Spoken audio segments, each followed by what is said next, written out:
What's up, Austin? How you living, man? Good to see everybody. Hopefully, tonight's stream finds everybody doing well. We just had some technical difficulties. Unfortunately, I was gonna stream this simultaneously over on Twitch, but it looks like that ain't going down. So here we are, face to face. A couple of silver spoons. We're gonna move the camera since I don't have to do a whole lot of other camera jerry rigging here, and I need to move my bag out of the way. There we go. There, now I can do a better job of centering that camera. How's everybody been, man? Hopefully doing well. We got a good topic tonight. The topic for tonight actually came out of a Twitch stream from last night. Tony J, what's up, Holmes? How we doing, man? Let's go ahead and pop out this chat, if you will. All right, let's make it wide, make it tall. Yeah, so the idea for tonight's topic actually came out of a Twitch stream I did last night, where I just kind of, and I posted a post on the community tab on YouTube as well, just asking, hey, I'm going to do a live stream. It's been a while. Haven't talked to you wonderful folks in quite some time. And I was just asking the audience, like, what would you guys like to talk about? Because, I could talk about one of, 5 million different things, right? But I really want to start taking into consideration what's going on in your lives, what's going on in your world. So that my talks are relevant to where you are, wherever you are in your life, so that we can have discussions that will ultimately be helpful for all of you. So most people didn't give me an answer. And the ones that did were just kind of, hey, talk about whatever, because I always get a lot out of it. And I'm like, well, that's great. That's a great compliment. And I appreciate that. But it doesn't really help me, because what they were saying was, well, you could talk about anything. I'm like, yeah, literally. I'd probably have, off the top of my head, 1,000 different topics that I could address. But I don't know that what I may choose to talk about is best suited to be of service to you all that are watching. And I like to be mindful, not just of your time, but mindful of your mind space, your head space, man, so that whatever I'm providing for you is in line with something that you actually need, that actually helps you solve a problem.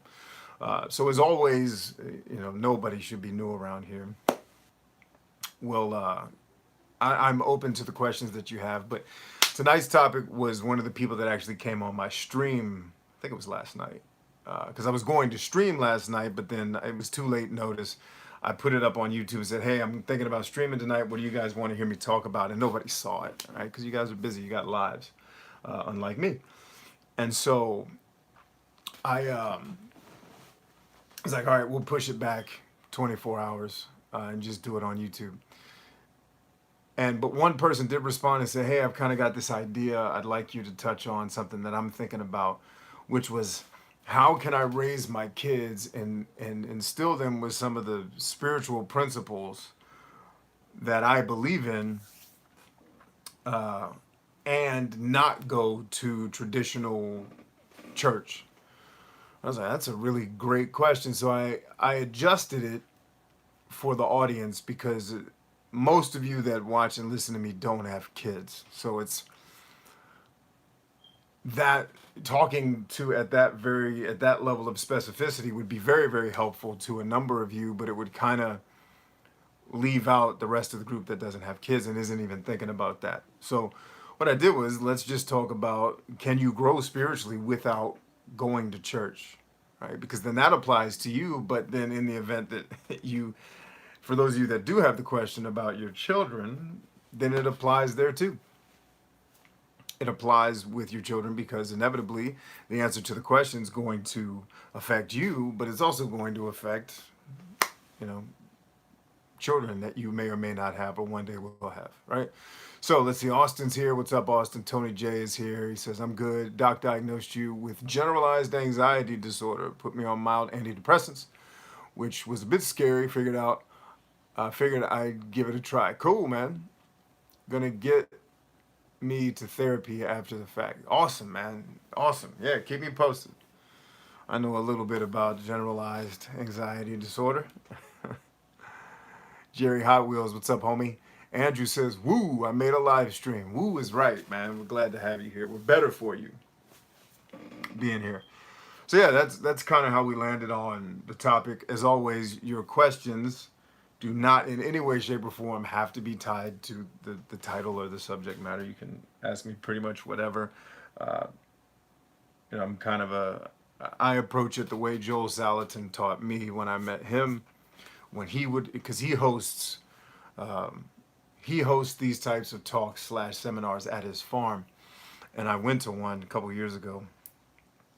And what he starts with when he addresses the group is, listen, no topics are too sensitive, nothing's off the table.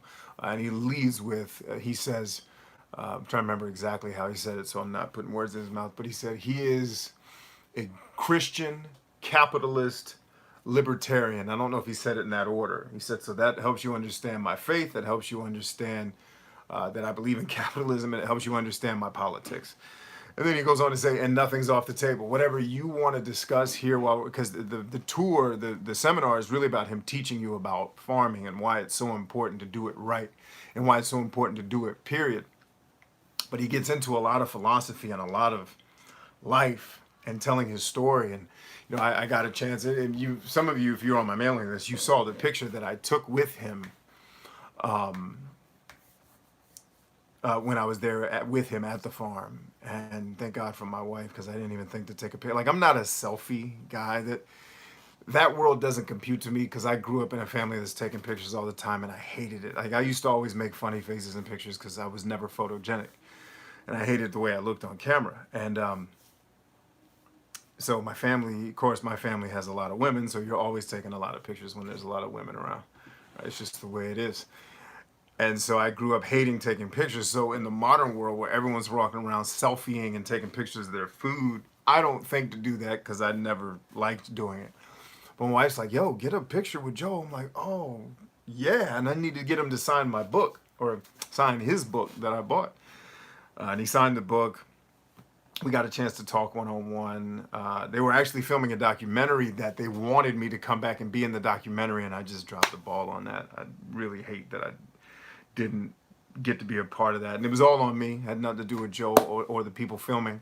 It was all on me not doing the follow-up. So follow-up, guys, if you've ever heard any entrepreneurial gurus tell you that your fortune is in your follow-up. It absolutely is. If I had followed up, I'd probably be in a documentary right now with Joe South, which would be like a huge victory for me, because I look up to him in very powerful ways. But the reason why I brought him up is because when you meet with him, he says, I'll talk about anything you guys want to talk about. Politics, religion, don't care.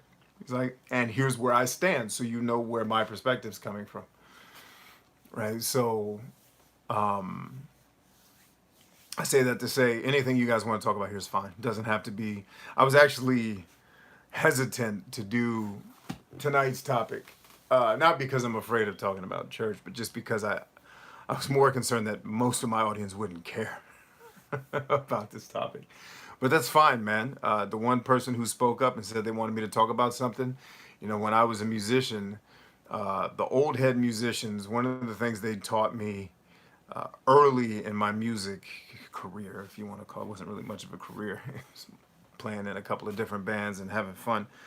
But one of the things the older musicians taught me when I first started playing was play for 2 people the way you'd play for 20,000 people. Meaning, if there's 2 people at the show, you play like there's 20,000 people there. And so the only person that responded to my request for topics, I'm like, I'm going to honor this person, right? And so Aqua, if you're watching, I want to honor you. I want to thank you for the topic.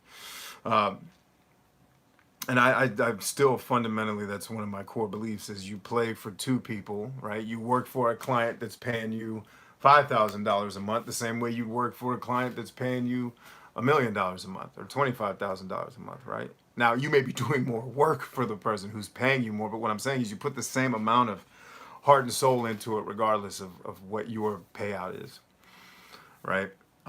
So yeah, we'll get into the topic. I do want to give it's not a disclaimer. I want to preface tonight's conversation with what I'm going to be walking you through is thoughts, okay?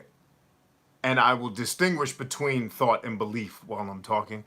A lot of what I'm going to talk about in answer to this question is going to be my personal thoughts and experience. It's not going to be some etched in stone belief that I hold, that I think I'm right, I think this is true. It's just, hey, this is what I think about this today.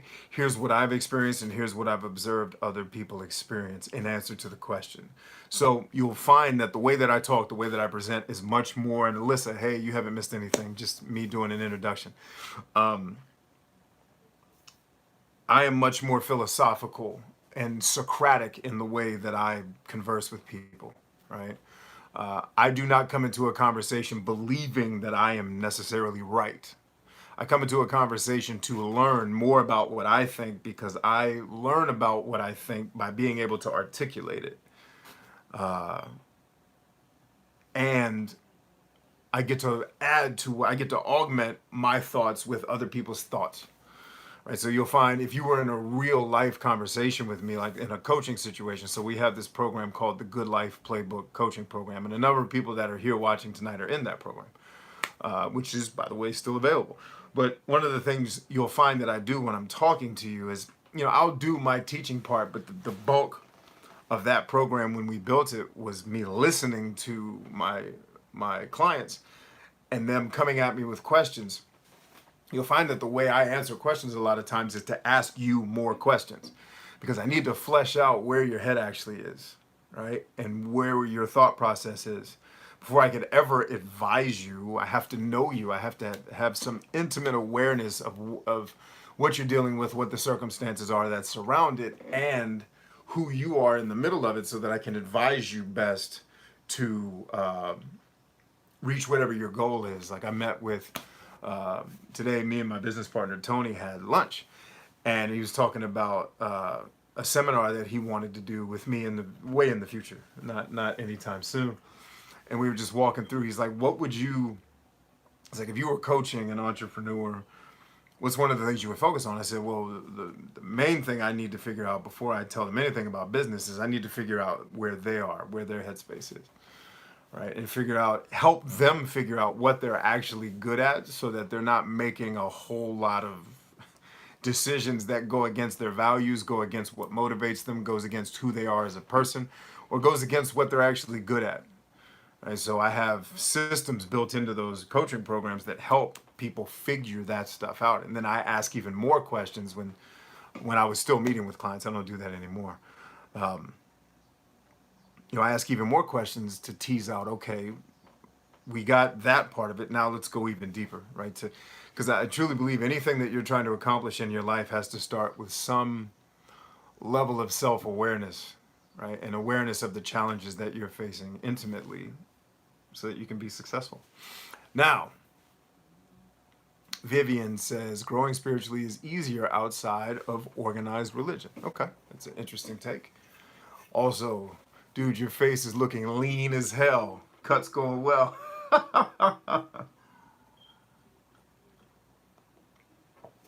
Yeah, I am. I can actually see my abs now, which is crazy because it's been the last time I was this lean was probably 2 years ago when I was getting kind of hot and heavy into what we were doing here on YouTube before I blew it all up. And, that was right around when my dad started getting ready and I went through a lot of depression and other things. And you get swollen when you don't eat right and you don't train right. You retain a lot of water. And now I'm not doing that anymore. And it's funny because physically, stature wise, I'm not much smaller than I was when I was heavier. In fact, my arms are bigger than they were when I was heavier. My chest is definitely bigger than it was when I was heavier, but I was carrying a lot of body fat and water. And I've lost 30 pounds of that. I just weighed in Sunday, so it was at the highest 31 pounds lighter, which is weird because you think I'd look stupidly small. Now you can see it in my face. You can see that I'm leaner, but my shoulders are still crazy. And that's genetics. I can't get away from that. Anyway, that's not what we came here to talk about. But thank you, Tony. I appreciate it. Jerry says, growing spiritually in a friendship politics don't matter as long as you get along. Got you.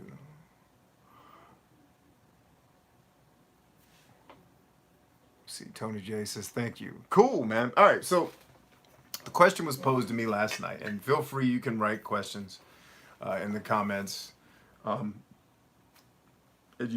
the talk. You don't have to wait for me to ask for questions. But so the question was posed to me last night, like, how could I realistically raise my kids spiritually? And they were talking specifically about Judeo-Christian spirituality, right? And that's mostly where I'll probably focus my attention when you hear me make comments about things. I do have some very limited experience with Muslim faith, Islam, and Judaism, because one, I lived in the Middle East for a while. And I have a number of friends who are Muslim. On the same token, Judeo-Christian, I've studied a lot of the Old Testament, so a lot of, and specifically the Pentateuch or the Torah, where it's kind of the core of Jewish belief, right? So I am familiar with a good amount of that, and I have some close friends who have educated me on some of the deeper aspects of practicing that faith, right? So that's kind of where I will focus the discussion. I have studied some of the, I think Hinduism is birthed out of the Bhagavad Gita. I've listened to the audiobook of the Bhagavad Gita, so I'm somewhat familiar with that. I'm somewhat familiar with with Buddhist teachings. If you grew up a warrior, you have Buddhist teachings in your, everybody's read The Art of War who wants to be a warrior. And Taoist teachings, not just Buddhist. But I'm not necessarily familiar with what they do in terms of the practicing of their faith, right? So a lot of what I'm going to be focused on here will focus more on that Judeo-Christian aspect, and that's the way the question was posed to me. But I do believe that what I'm going to share, my thoughts, will have some implication, some impact on any faith system that you may, or lack thereof, that you may have, right? So question was posed to me, how can I raise my kids in a spiritual environment but not deal with traditional institutionalized church? And so the reason for the question, because that's important, why would you ask a question like that is very important, was this person had a lot of frustrations with the way the modern church operates. Right? And I think anybody that's in an organization is going to have some type of skepticism or frustration with the way that the organization or the organism behaves, especially when you're talking about an organization that's, got billions of people in it, over 1 billion people in it. A lot of different, whenever you get 1 billion people together, you can take it to the bank. They're not all going to get along, okay? That's not going to happen. I don't care how many church services you force these 1 billion people to go to. There's going to be something come up in their built-in value system that conflicts with somebody else. It's inevitable. In fact, Aristotle believed that once a state, an organization, pick whatever, went over 10,000 people, you were going to have problems, because any mass of people over 10,000, it's mathematically impossible not to have a lot of people who have differing values, right? So you take America, for example, and you look, we have 300 million people, and just look at how opposed the vocal minorities are. And I'm very specific to say the vocal minorities because most people do approach it with a great amount of emotion, but they're also able to be rational. Right, but the very vocal minorities, usually the extremes of a belief system, in this case liberals versus, let's say, conservatives, right?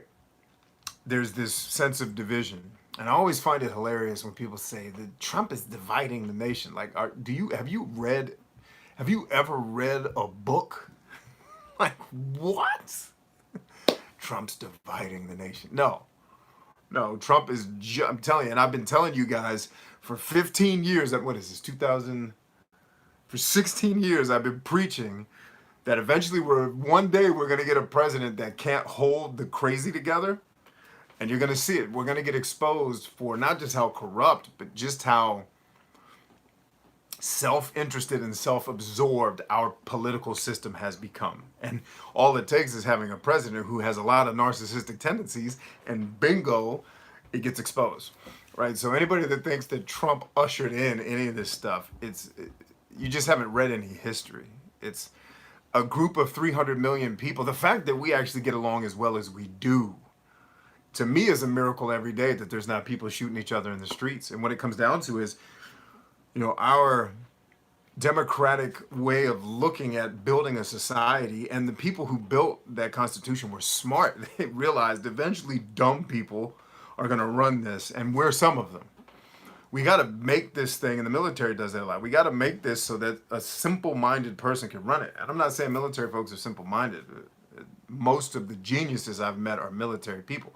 What I'm saying is, in the heat of battle, nobody is a genius, right? Everyone is reacting. So you have to program the reaction through things that are very simple, not easy, but simple to understand. And so Aristotle believed that once you go over 10,000 people, you're going to have conflict, because in a group of 10,000 or more people, you're just going to have too many value conflicts where one person, like I have members of my family that cannot accept that the Republican stance is racist. As absurd as that sounds to me, that's the reality that is my family. Now, whether or not they believe that in their core, I don't know if they're just venting frustration or whatever, but it's like Republicans are inherently racist just because they're Republicans. And it's like, okay. And, and they're usually way more educated than me on what's happening on CNN and what, Trump farted in somebody's face last week or something. I paid no attention to any of that crap because I can't use that to affect my life in a positive way. And they'll be able to cite, they did this was racist.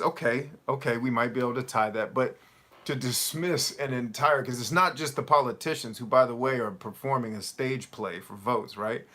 It's a country of people who hold some values and beliefs that may not exactly be racist, right?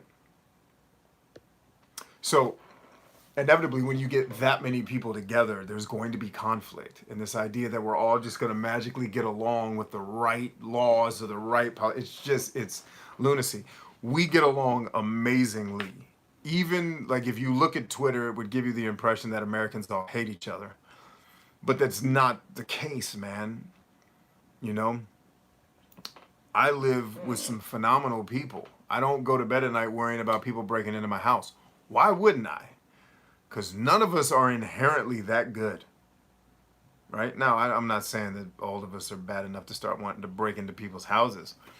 But I'm saying the fact that we don't, in some ways, is miraculous, right? So, anyway, I was bringing that up because, with over a billion quote-unquote Christians, even though I might agree with Nietzsche that the only Christian that's ever lived was Christ. When you have over a billion people, you're just going to have conflict. You're going to have parts of the organization that do it in a way that you don't like, right? If you look at how people practice their faith and religion in Eastern culture versus Western culture, you get a lot of differences, right? So my friend was expressing that they wanted to experience spiritual growth, enlightenment, and being able to give back, but they didn't want to do it in a traditional church environment. And they were simply asking, and more specifically, they wanted kids to grow up spiritually without it. And so the question was, is that possible for me to not go to church? This is a person who was raised in church. So if you were raised in church, you have certain things kind of baked into your thought process and your belief system that you're supposed to go to church every Sunday and all these different things.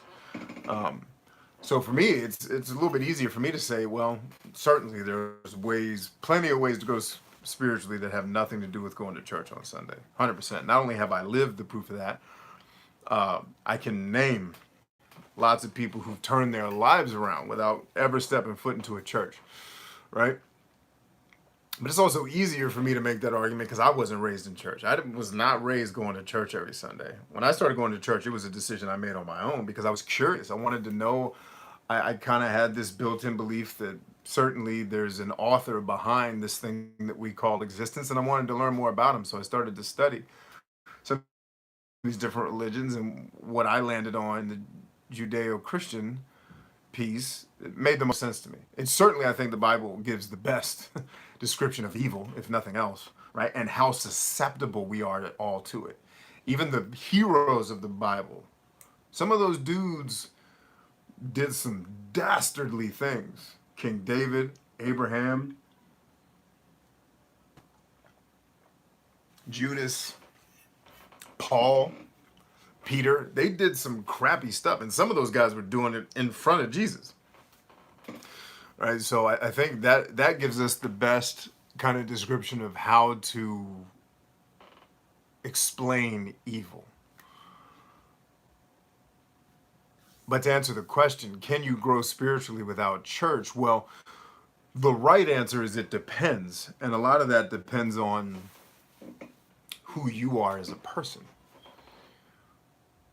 Who you are at your core, what your values are, you know, what you define as spiritual growth. Because some of these questions are really, really hard because we ask these questions of people presuming that they understand what we mean by the question. In some cases, we don't even necessarily know exactly what we mean when we ask the question. Like, what do we mean by spiritual growth? Right? Let's start there. Is it possible to grow? Well, that's interesting. So the power just went out in my office here. And I guess we're going to do this stream in the dark. Stand by. Hey, Miko. Miko. Hey, can you hit the breaker box? The power just went out in my office.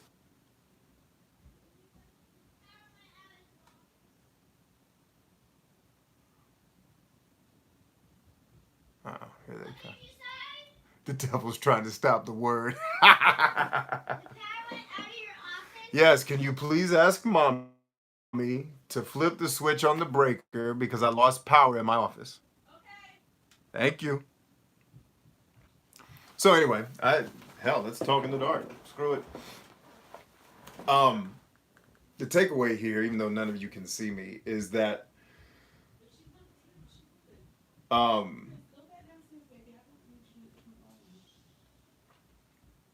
can a person grow spiritually without church? Well, I think the obvious answer, if we're going to make it that general, is yes. But what do we mean by growing spiritually? You know, I don't know that my wife could grow spiritually without church. And that's not a commentary on her inability. It's a commentary on she was raised going to church. She loves church. She loves the atmosphere. She loves the environment. She loves connecting with other people. She loves singing in the choir. She gets a lot of spiritual feeding from the activities that happen in church. And a lot of that started in her childhood, right? You could say that for me growing up, my religion was football because I grew up in a family of all football players, college football players, you know. We played football all the time. We watched football. You know, part of my belief system centered around, you know, can I grow spiritually without football? Sure. But the point is, she grew up from a very young age with, and we're back. Let me stop slouching in my chair. All right, let's turn this on so my phone keeps charging. But I don't know that my wife would reach her full potential. I think she's capable, but I don't know that she would without the church experience because that experience means so much to her. Right? Mom, they came back on. Those experiences. Why is he screaming? Dad, are you good? Yeah, why are you yelling? I can hear you, bro. Like everybody across America just heard you scream at me. But anyway, one of the reasons I wanted to dive into this topic is, well, God, I hope my PlayStation 4 doesn't lose all its data again like it did last time. Side note, I think the PlayStation 4 is not a very well-made machine. Can I just say, am I allowed to say that? There are a lot of PlayStation 4 fans running around here. But anyway, I don't know that my wife, the way she defines spiritual development and growth, would reach her full potential without church. And I'm pulling my YouTube stream back up now so I can see y'all's comments, because I know you're commenting, but I can't see all of them.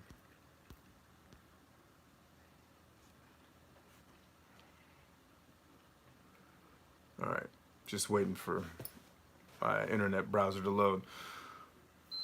So I'm saying all that to say,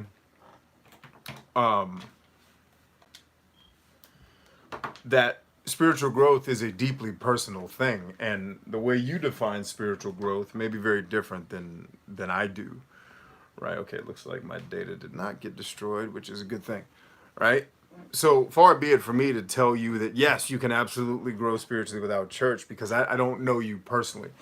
But one of the motivations for the question was frustration with the way the modern church operates. And that I do understand. Right? So if you're looking at me, for example, I was not raised in church. I don't particularly like what we call church now. I understand there's thousands and thousands of different churches. I understand that maybe your church is the answer to all things for all people, and that maybe my experience is just limited because I haven't been to every church. I haven't been to the one that's going to change. But let's just break down like the format of modern church and why I think a lot of men specifically are not interested. It's very much, I call it, like, my business partner's a deacon. And he always jokes with me because one time we were talking about church and I called it the Sunday morning sing-along. He busted out laughing because I was like, well, that's the truth. You get together on Sunday and you sing a bunch of songs that nobody likes. He was like, what?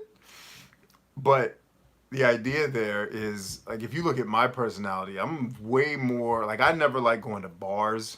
I never like going to social events.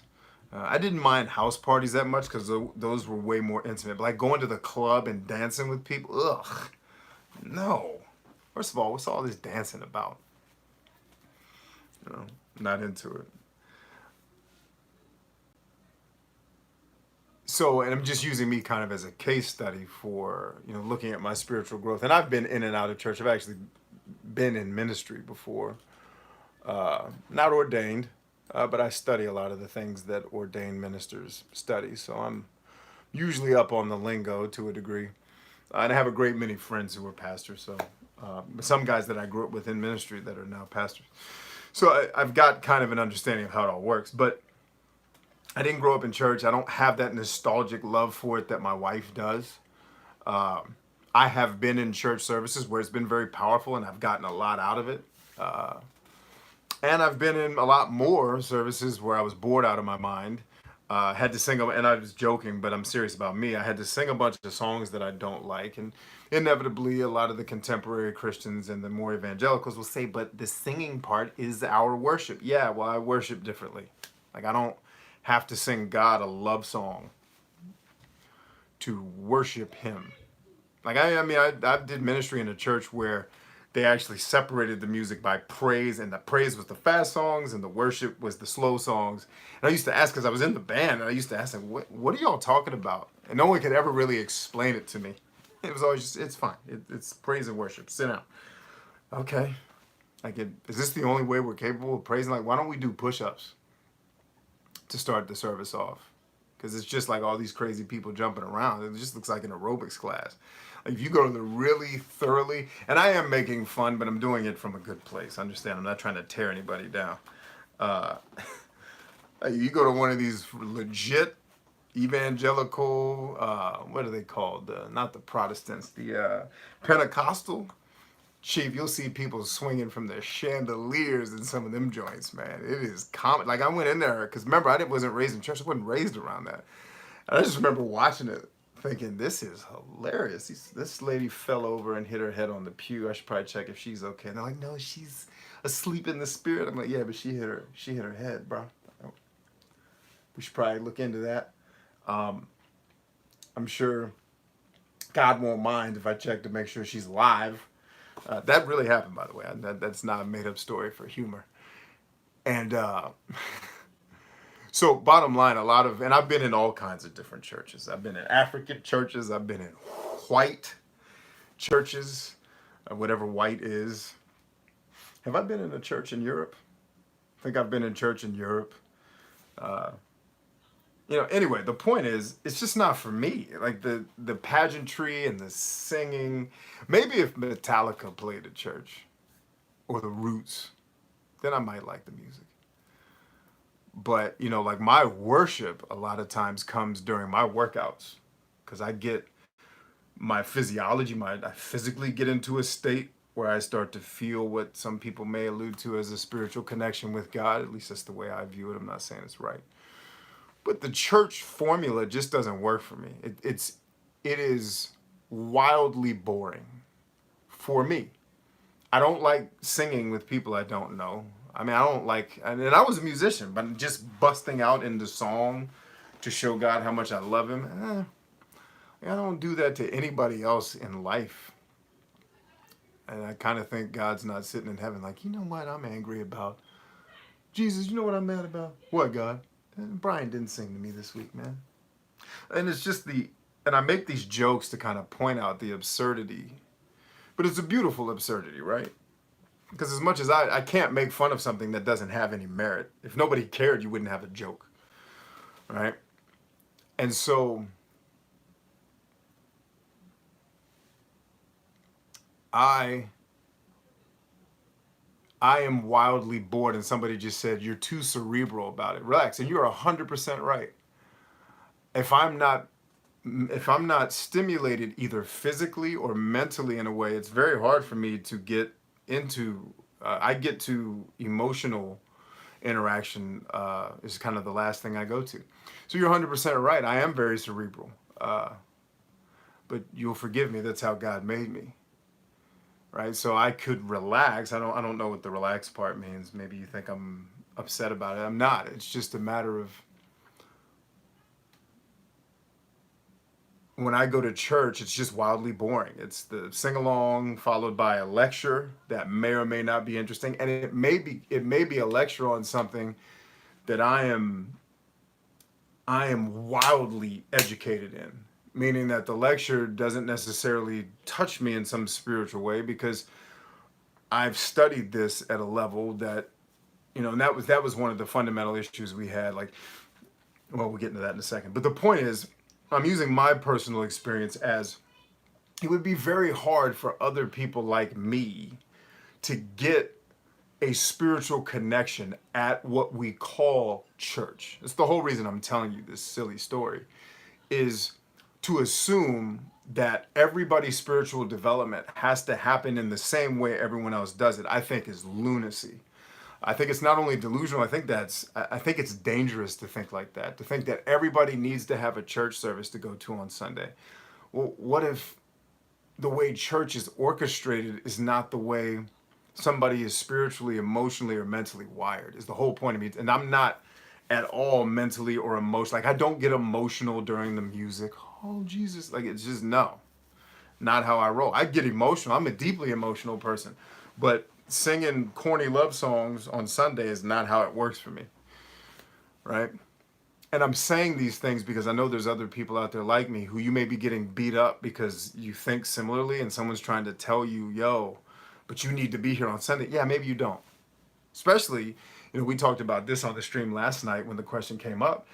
There's some churches out there teaching some nonsense too. Like, some of the fundamental issues I have with the church are the same exact issues I have with the education system in America, right?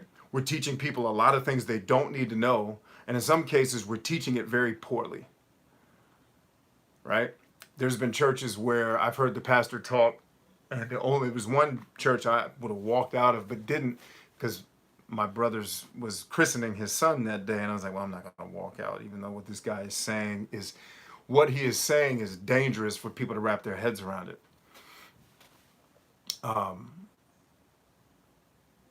So I say all that just to kind of lay the foundation of, I see where the person who asked me the question is coming from. They have some built-in frustrations with the way that church works. And I'm just offering my story as a yeah, of course. Like, I think a lot of people are not, and I use my wife, it started with my wife because she's the counterexample. She loves church and the music and all the singing and the emotion. And it's like, dude, at what point do we get to wrestle the bear for Jesus? Like, where I want a church where Metallica's playing very hard and you get to wrestle a bear for Jesus. Like, I'd show up every day to that. That's awesome. Right? Because I'm wired differently. And to get me into an emotional state,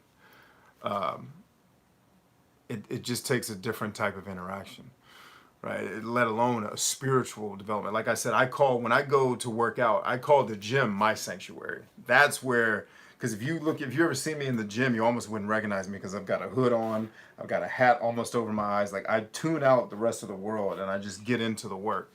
And when I get into that space physically where I'm exhausted and I'm beat down, that's where I start to feel things. I feel things a lot through physiology, not through kind of heart level emotions. Like, you get me into a physical state where I'm having to exert, you can get me into an emotional state, right? Which is where I've had some of my best encounters with God have been on the tricep machine or during squats, or sometimes working out, just like doing one of my crazy, before I busted my Achilles tendon, hill sprinting workouts, right? So I say all that to say, can a person grow spiritually without church? Well, the right answer, like I said, is it depends on the person. I don't believe my wife could grow spiritually to her full potential without church. Not because she's not capable, but because she's wired, one, to like what church, and if you think about it, church is run almost primarily, the math may be off now, last time I checked, it was primarily by women. But if you look at the activities that happen in church, they're activities that women would be more likely to do, right? Like the getting the kumbaya singing. Right? Last time I saw a group of men bust out into song, it was at a football game, and they were singing the fight song because they scored a touchdown. And so, yeah, so the answer is it depends on you. That's the right answer, but that's also kind of a not helpful. So to dig deeper into it, I have a lot of experience growing spiritually in a church, right? Because church is more than just what happens on Sunday if you're a minister and you're involved in it, right? And so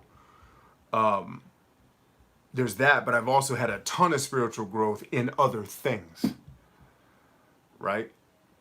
So to limit a person to, well, it has to happen in church. Well, first of all, the question is born out of probably how you were raised. And if you were raised in church, you were taught to believe that this is what we do. We get up every Sunday, right? One of the reasons why church is on Sunday, it's not the Sabbath day, okay? That's Saturday.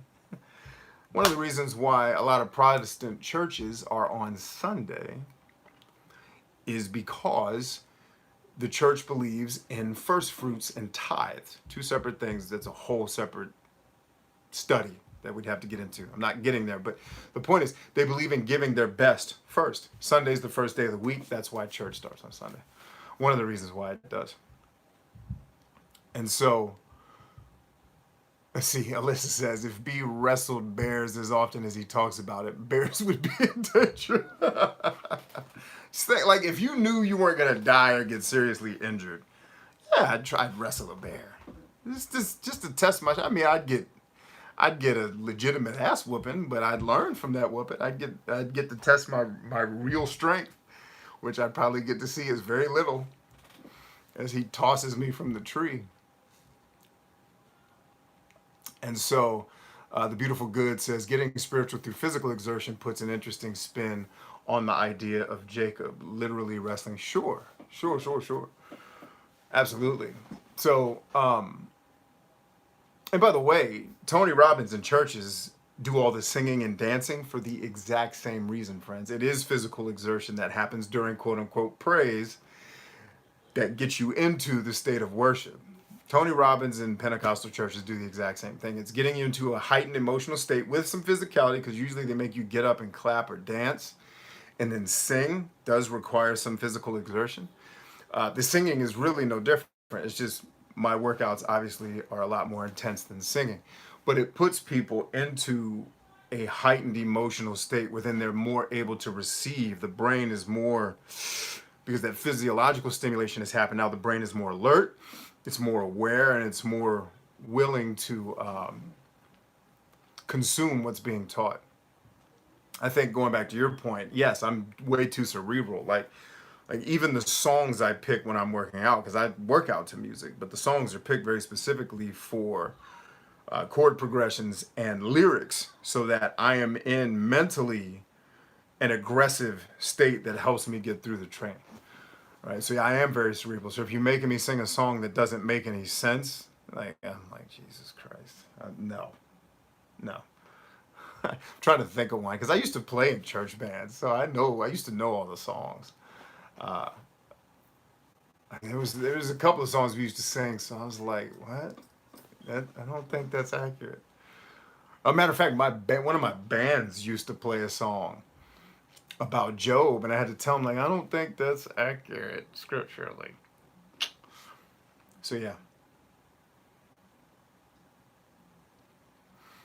let's see. We got some other comments here. Let's get to them. Let's start a bear wrestling ranch. I don't think I'll be able to buy enough insurance to pull that off. Austin says, I'm completely disgusted with the modern church model. Okay. Let's see. Paul Looping says, church is commonly defined as a building used for public worship. However, many people refer to a church as an organization. Examples are the Catholic Church, the Church of England, Southern Baptist, many others. The word church in the Bible comes from the Greek word ekkousia, correct, which means a called out company or assembly. That's correct. So church in and of itself is people, not a building. But we're talking about the building. And you're getting ahead of the class, Mr. Paul. So you just sit down back in your chair. We're going to get into the ekkousia. You're getting ahead of the talk, homie. Stop trying to be the golden student. Yes, no, I'm aware. You were in everything you just said. Legit. We're actually going to get into that. I was going to get into that part of the discussion here. I was going to use the point you just made to back up my thoughts here tonight. But you're well read, and that's good. So anyway, I use my wife as the first example of a person who the answer to her question would probably be no. Could she grow spiritually without the building? And I'm glad Paul brought that up, because let me make the distinction. I am talking about organized going to church services, not the body of Christ. Okay? We're talking about actually going to a church service, an event. Because that's the way the question was posed to me. Could my wife grow spiritually without that experience? Absolutely. Would she reach her full potential? My guess would be probably not. Not without some other type of intervention on her side, where she just dismisses that part and figures out how to grow. Likewise, if you force me to get all of my spiritual growth from a church service, you would stunt my growth. Because too many churches, and this is another frustration that I have that runs parallel to my frustration with the education system. Too many churches are teaching a lot of what you heard Paul talk about, where he's like, I have to keep feeding you milk. I'm ready to start feeding you meat. It's a analogy he used to say, I have to keep teaching you, not the basics, because the basics, professional athletes practice the basics all the time. It's that I want to take the basics and then add onto it with the meat. It's not saying that the milk is not necessary, but it's if all you eat is the basics, you don't learn some of the more complex formations and plays in whatever sport you play, you're going to have a hard time winning. And too many churches go back to what I call the feel good. And that's one of the reasons why I don't connect there, because it's so focused on making you feel something. And the way to get me to feel something is to either go through my physicality or go through my head. It's to hook me intellectually or hook me physically, right? So you'd be hard pressed to get me to sing a bunch of songs I don't like, and then I'm gonna have this emotional spiritual epiphany, right? And mostly because a lot of the teaching that's going on is still very, very basic. And for a person who's studied scripture in the Hebrew and Aramaic and in Greek, like I've read some of these translations, and spoiler alert, English gets some of it wrong, by the way. Sometimes it's hard for me to really connect with a lesson that's kind of like, oh, this was a cute Sunday school lesson when I was 11, but I need, like, I want to grow. I'm not going to grow if you just keep taking me to the gym and letting me bench press 135. I'll never get to the point where I can bench press 500. You got to add on to it. And a lot of churches don't do that. Now, when I made that comment, I also qualified it or added to it by saying I'm also not blaming the church organization or even the pastors. I've met with pastors for years where they do want to get more in depth with their teaching, but they can't because of the audience. It's the same thing I went through here on YouTube, which was I wanted to take you guys and ladies on the journey of psychology. We used kind of the Myers-Briggs as a gateway drug. Like, I'm going to give you something that's kind of like horoscopes and tells really good stories because it gets your attention. And there are hints of, let's say, truth in those test results, but it's too mired in all kinds of other foolishness to be where we stop the conversation.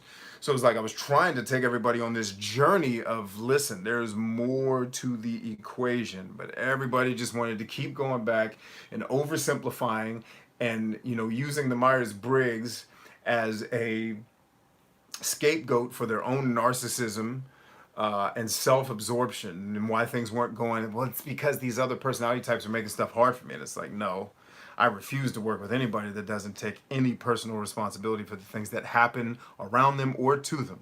We all have a hand in even things that happen to us, right? So, and that's sometimes hard to accept because some of us go through some really traumatic stuff, right? And I'm not saying that the traumatic stuff is your fault. I'm just saying we all have a hand in it. Like Pearl Harbor, America had a hand in that. Don't know if you know, good old Commodore Matthew, was it Matthew Perry, went on over to Japan, which was a sovereign nation at the time, and opened up them borders with gunboats. And then we had beef with them when they started trading with China, among other things. I'm grossly oversimplifying, and which led to us getting bombed. Well, uneducated people believed, oh, the Japanese are just evil. Like, no, the trail of blood goes back a long time, bruh. So we all have, so people aren't going to take personal responsibility. I have no personality test that's going to help you have a better life. It's like all this, I'm going to avoid this personality type. It's like, guys, you're missing the whole point of what Carl Jung was trying to get across to you. Right? So I gave it up. And so I'm not blaming the church for that very basic kind of, they've become what I call feel-good centers, which is fine. And some people need to feel good. I prefer to feel good at the gym. But if I'm going to have spiritual growth, it has to go beyond that. But I hold the actual audience, the people, responsible, because in order for me, as let's say, as a teacher or a preacher or whatever, if I want my people to grow, I have to have people who are willing to grow. Some people just aren't. They just want to stay where they are. And they want, just give me another message that makes me feel good. It's a very narcissistic way of looking at worship. And so that's one of my other fundamental challenges is I don't want to go to the building where things are being watered down because the rest of the audience doesn't want to get their freaking minds and hearts in line and actually learn something.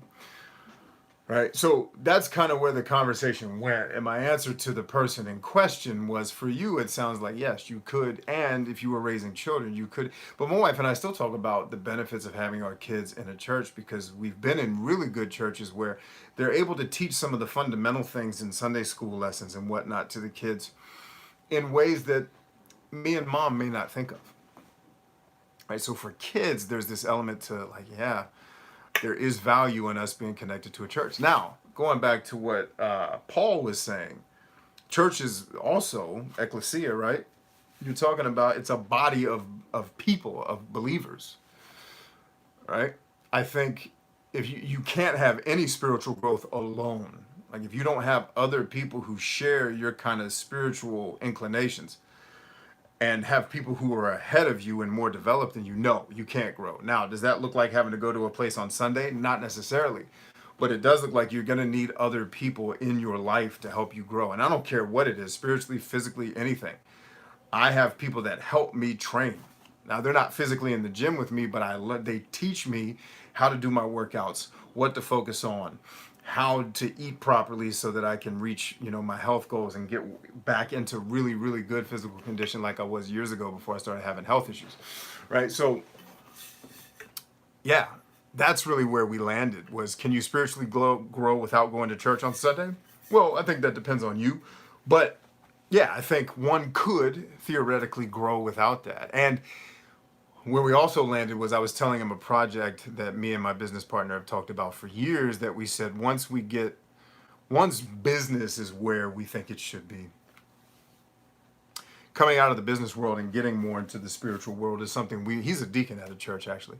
We've talked about how do we build a special forces style church, right? So for the people who really, really want to learn, not just learn, but want to actually be an active member in contributing to the spiritual growth of other people, not just in the word, actually doing it. Right? And just showing up every Sunday is not, it's like they would tell you in the Army, if you want to max a PT test, you better be working out outside of work because you're not going to get enough workouts. Even though you work out every day, it's not going to be enough to make you a freaking animal like you need to be. You got to train. At least not Army training. A lot of Army physical training sucked, for actually getting you in shape.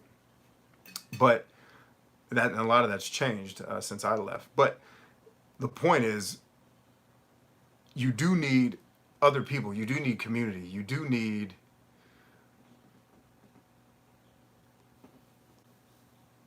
a family of folks that can help you do it. All right, let's take some of these comments here. Ben says, hey, I'm new. How's everybody doing today? Great, Ben. Good to see you, man. Thanks for coming out. Paul says, modern church sucks, Bryant. They sell entertainment, but I thank God my pastor is an INTJ. Yeah, unfortunately, there's a lot of that's true. I actually heard a comedian once say that Joel Osteen was in the show business of God, but I'm also not against that because you got to understand, man, not everybody can be in the special forces. Some people are just going to be the folks that show up to work or show up to church and they just kind of go through the motions. Not everybody is going to be Michael Jordan. So I'm okay. Like if you're showing up every Sunday to the Sunday morning sing-along and the entertainment and you're getting something uplifting that's making you a slightly better person when you go back into the world, man, have a ball. Like I wouldn't say the church sucks. I'd say the same thing I say about politics and education is it sucks as much as we do. If we were better, if we were more educated, if we were more dedicated to growing spiritually and helping other people do the same, the church would have to be better because it wouldn't attract people like us. And I had this discussion with a friend of mine who's a pastor to this day. And our shared frustration was he's like, dude, I've got all this stuff I want to help these people do, but they just won't they won't show up to the gym with me, figuratively speaking, every day and put in the work. He's like, how do I get them fired up? And I said, unfortunately, brother, you don't. You just need to find the ones who are and work with them. I've been talking about this coaching program that I've had now for almost 3 years. And I've coached, in the program specifically, I have coached over, at this point, 400 people, right? And out of the program, I've coached millions, depending on how you look at it, right? And I've been saying for years, we've built things into this program that will help you accelerate towards life goals, help you figure out who are you really. Not me telling you who you are, showing you the actual tools that help you figure it out, which, by the way, is the foundation of everything right in your life, is that self-awareness, right? Even biblically, if you want to, it's being aware that you are flawed enough to need help, right? Bingo. Right? And then once you figure out who that person is, what drives you, how are you motivated, what are your values, what are your actual values? Do you know them? Have you had somebody walk you through how to define them? Right? And I've been saying for years, I'm doing this. I built an entire program of 70 videos. It was 69. It was called the 69 Pillars of Success. And I put it out there completely for free for the world to get access to information that you were paying other internet gurus anywhere from $100 to $5,000 to $10,000 to $30,000 to get the same information I put in that free program, right? And I'm going somewhere with this, so stick with me. And so there's that. And then there's, okay, once we figure out who you are, then how do we set the proper goals for your life? not me. How do I help you set goals that you can actually achieve and then measure them and understand when you don't reach a goal, why, so you can make the necessary adjustments. And by the way, so this helps you formulate a career or a business or a freelancing career where you actually enjoy getting up every day and going to do your work, not having to work at some crappy place just to pay the bills, right? And so that's built in there. And then it's okay, how do we even take it a step further? How do you overcome fear? We have systems in all these books you see on the shelf behind me. I learned all this stuff, and I've learned it through life experience. And we put all of that into a life coaching program that we basically gave away to people. Which, by the way, it's still available today. We basically gave it away to people. And out of 40,000 people or so that were following me at the time, and out of the millions who have listened to me, 400 showed up. And so what that told me was, one, you could probably get better at sales. There's some truth to that. You can always do better. But it also told me that what I'm selling doesn't have enough Ferraris or women in bikinis to sell to people who aren't going to use the knowledge anyway. So yeah, I could sell 60,000 copies of it to a bunch of people who aren't going to do it, which, by the way, there were 6,000 people that went through the 69 Pillars of Success. There were almost 6,000 that went through my study, my lecture series on Miyamoto Musashi, also free. Most of you don't even know that exists, even though you're subscribed to my channel. Not a complaint, an observation of the reality. So I put all that out there. I gave it away almost for free in the beginning. Now it costs a little bit of money, but no more than you spent on your Nintendo Switch, which is not helping your life goals at all. It's fun. Like, I have mine right back here. And I basically gave it away when you compare it to the price of other programs that don't do what ours does. And I know, and I never name people because I don't knock people's hustles. But I've been in all the programs, guys. I've been in them. Whether they offered them to me for free because they wanted me to help advertise them, or I bought them because I was curious about what other people were doing. And I was building courses, so I wanted to learn how successful people were doing it. And I'd take these courses and be like, and then I would have the kind of the icing on the cake because I'm biased. Why would you listen to me? People come to me like, yo, B, I just took so-and-so's course. Like, yo, like, I don't, like, your course is on another planet compared to that. And I was like, well, that's on purpose. I took that course too, so I knew what was in there and I wanted to be more competitive. But the point of me telling you that whole thing is 400 people out of, at the time, 40,000, and out of the millions who've watched my content, 400 actually cared enough to take action. And out of that 400, probably 20 of them actually did the work. You know, 30% of the 400 went through the course, but about 20 people showed up every week, every month to do we're still giving out assignments in the program. And a small percentage of the people do it. Why? Because the harvest is plenty and the laborers are few. It's taken straight out of the Bible, right? That's human nature. You know, I got a great book back here called The Laws of Human Nature. That's one of the secret books on my podcast, right? And a lot of good stuff in there. How many of you are actually going to read a book this thick, though? So I don't blame the church for being about entertainment, because even if they showed up, guys, I showed up every week, and there are videos coming out every day on this YouTube channel. There are videos of the audio from episode 1 and beyond of my podcast. And there's life lessons that I've baked into that could legitimately change your life for the better.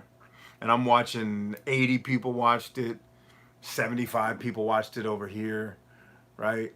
Which is hilarious because you have 26,000 followers just on this YouTube channel. I have another one with 14,000, right? And then I have a Facebook page that's like 10,000, right? So 80 people decided to watch it. And I know who those 80 people are. I know my core audience. Like, I know them by name, dang near, the ones who actually talk to me.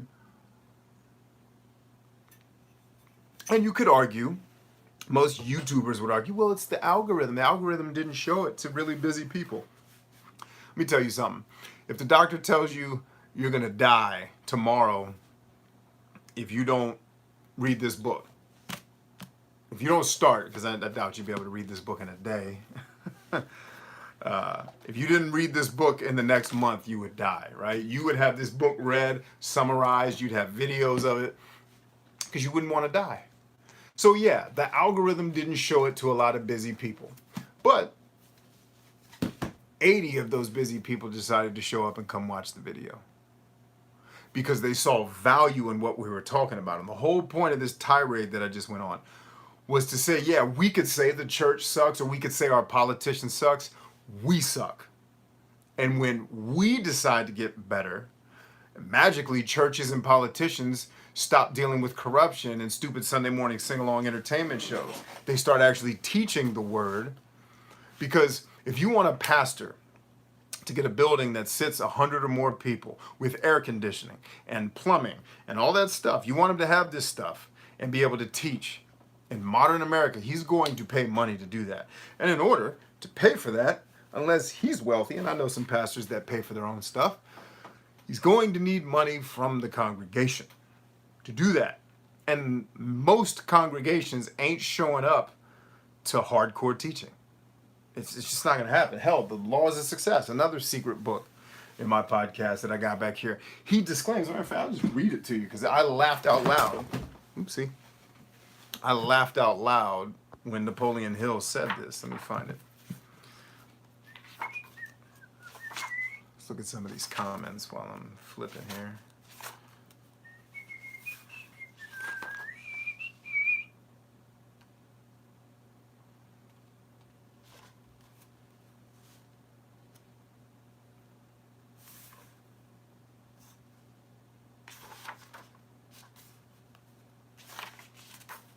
It's not in that section. It's not in that section. Okay, here we go. I think this is it.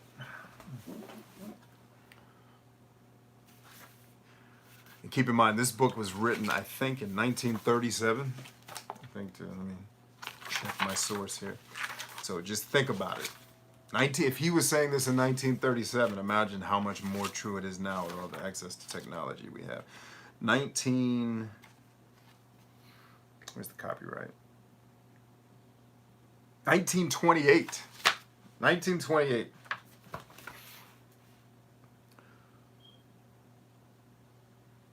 Before you begin reading the Law of Success lessons, you should know something of the history of the course.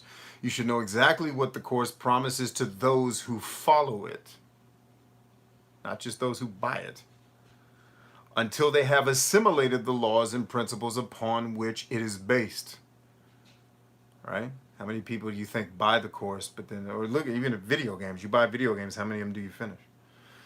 You should know its limitations as well as its possibilities as an aid in your fight for a place in the world. From the viewpoint of entertainment, the Law of Success course would be a poor second for most any of the monthly periodicals of the snappy story variety, which may be found upon the newsstands of today. So replace, because this is 1928, replace that with butt cheek models on Instagram.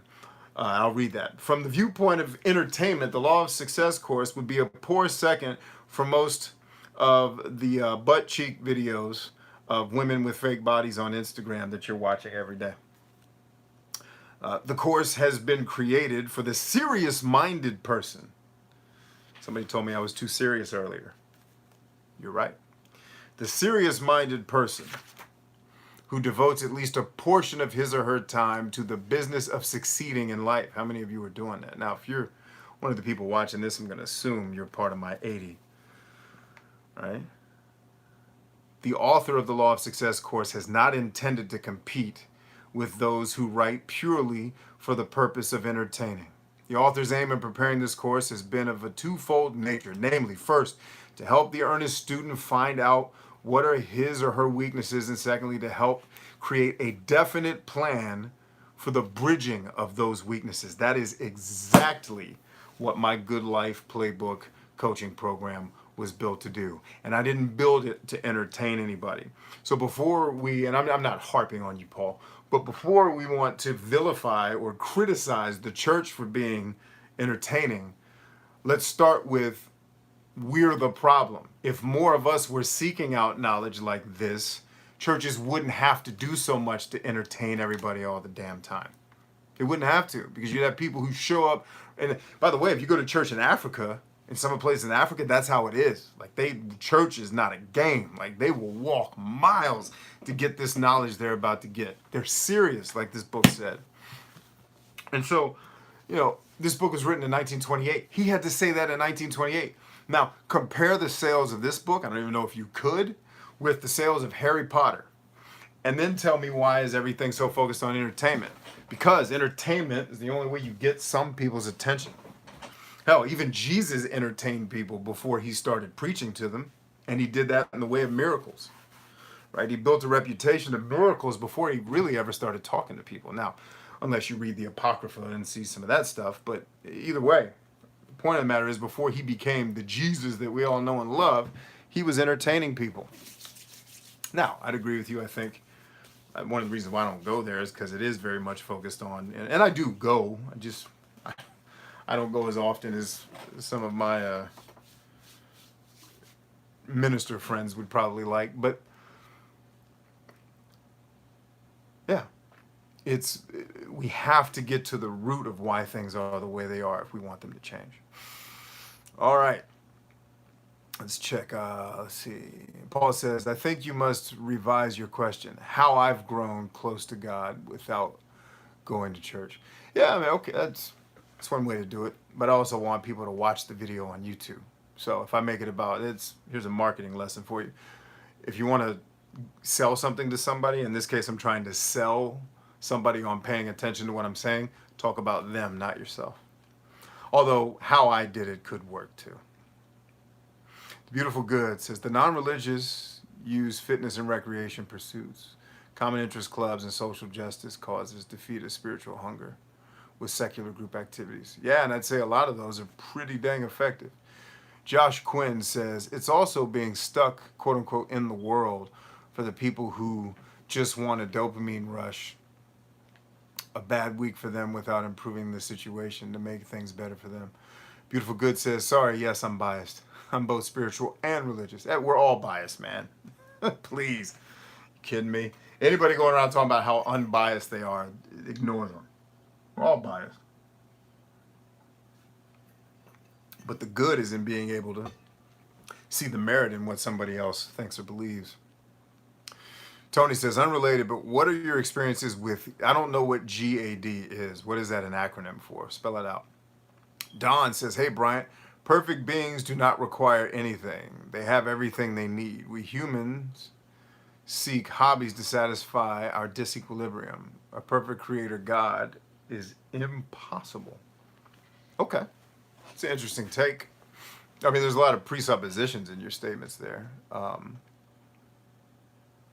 You might be presuming that I understand what you mean by disequilibrium. I don't believe that I do. A perfect being do not require, I wouldn't even know how to define a perfect being, which is why a lot of the language that describes God is very ethereal and sometimes hard to understand, because you have an imperfect being trying to describe something that's perfect, right? It's like a pig watching television and trying to tell you what he saw. It's gonna be hard. See, Alyssa says anxiety. Oh, generalized anxiety disorder. What are your experiences? Poor. Not fun. Ask me a more specific question, dude. Because I know why you're asking me the question, but I need to know what you're actually trying to get at. Ask me something more specific, because I mean, my experiences, like, are you asking how did I feel when dealing with anxiety? How did I cope with it? Like, what are you trying to draw out of me? So I can better target the answer to the question in a way that doesn't make me make the answer 75 minutes long. Uh-oh, we just got an email from someone who watched one of my YouTube videos. Just finished watching your video on creating Facebook ads. It was a great video. I just had a quick question.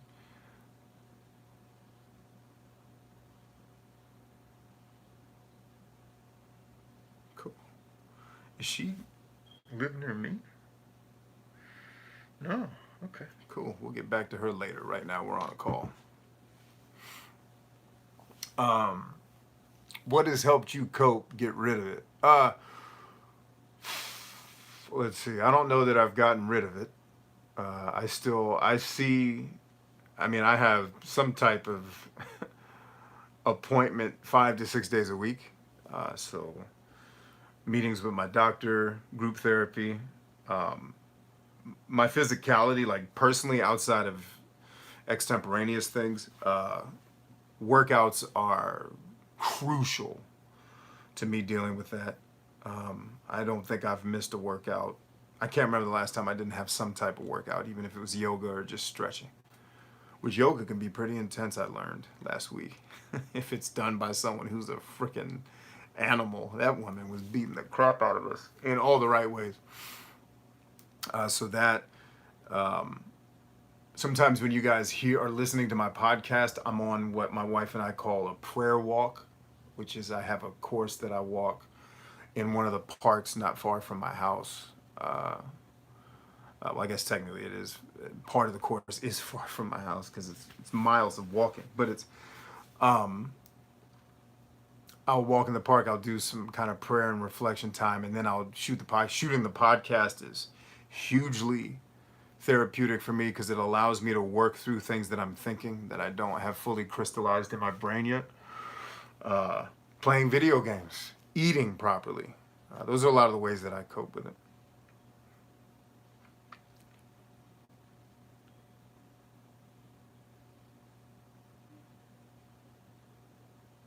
And then understanding, like I had to be taught from my doctors what anxiety was because when they first told me about it, I was like, I don't have anxiety. Come on, the guy talking about wrestling bears, what am I anxious about? And then she broke it down for me. I was like, oh, yeah, that sounds like right. And so it's understanding a lot of times what can trigger anxiety in me. I, as much as extroverted and socially confident as I am, I'm not the most social person.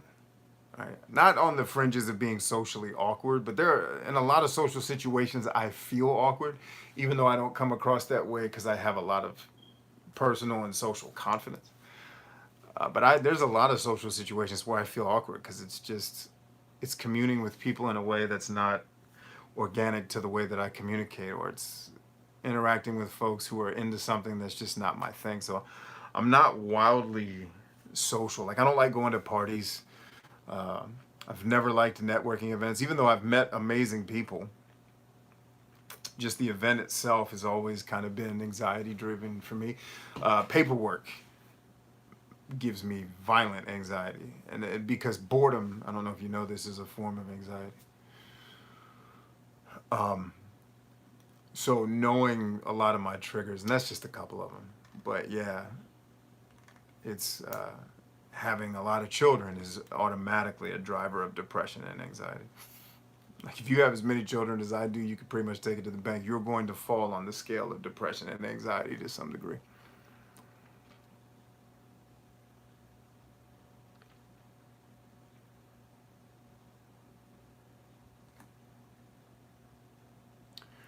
Remove says, I think the church has chosen the easy path to bring people entertainment.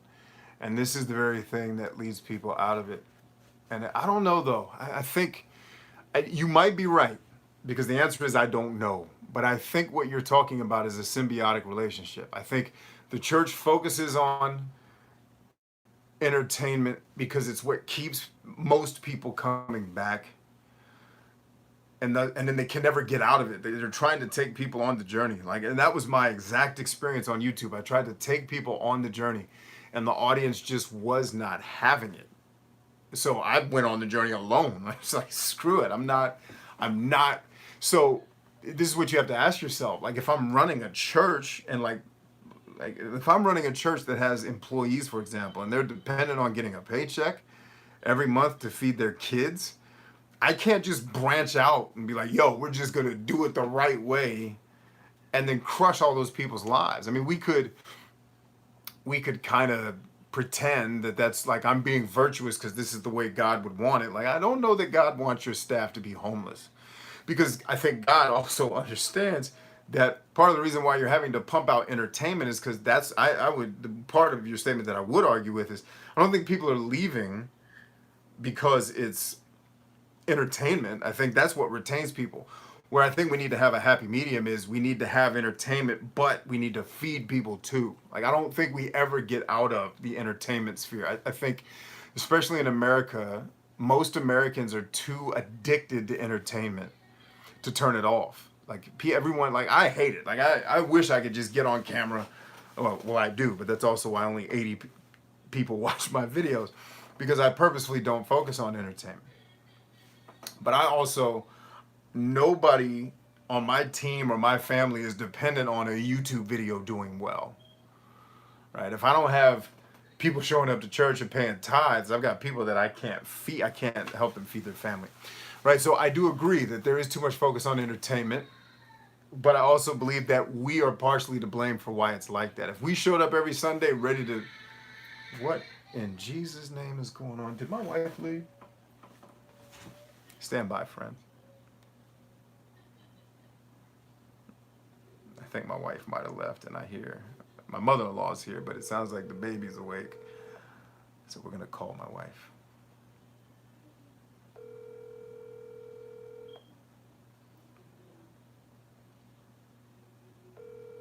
She's not answering.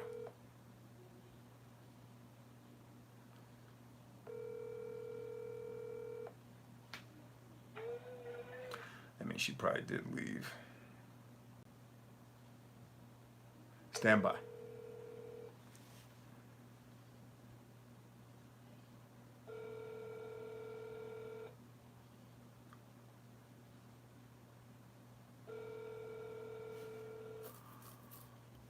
Thanks, Tone. Have a good sleep, man. Your call has been forwarded to. All right, well, the baby stopped crying, even though nobody's answering their phones. So when I call people, it's actually for, like, because I don't talk on the phone. Like, if I'm calling you, answer the phone because I got something important. All right. It's a very narcissistic thing to say, but whatever. Andrew says, sorry, I haven't been very talkative and missed a bit of the start. I had to drive to work. Did you touch on my question from yesterday? So I don't know if I did. What's your name on Twitch? Because I don't believe it's Andrew. Or just, what was your question from yesterday? That's another thing I always have to remind my audience. Like, my audience will have names on all these different platforms, and they'll be like, hey, B, it's me. Like, I have no idea who it's me is, because this username that I'm looking at, or sometimes it's their real name, but they use a pseudonym on YouTube. I'm like, I don't know what's going on. Or when someone will be like, they'll watch one of my videos from 4 years ago, they'll be like, but I need to understand what you meant by that. And that'll be the whole question. Meant by what? The video was 15 minutes long, and I shot it 4 years ago. I don't even remember what I said to my wife this morning, let alone what I said in a video from 4 years ago. And chances are chances are my thoughts have probably changed quite a bit from when I said it 4 years ago. All right, let's see. There we go. Alyssa says, LOL, I had fun letting you figure out who I was on Twitch. Yeah, that was cool. It took me a while. Andrew says, it was from your post last night. Oh, let's go to the post. So you weren't one of my Twitch folks. That's cool. Let's go to the post. Let's hear what you had to say. I might have missed it. So I'm guessing, no, I didn't answer your question. Let's check it out.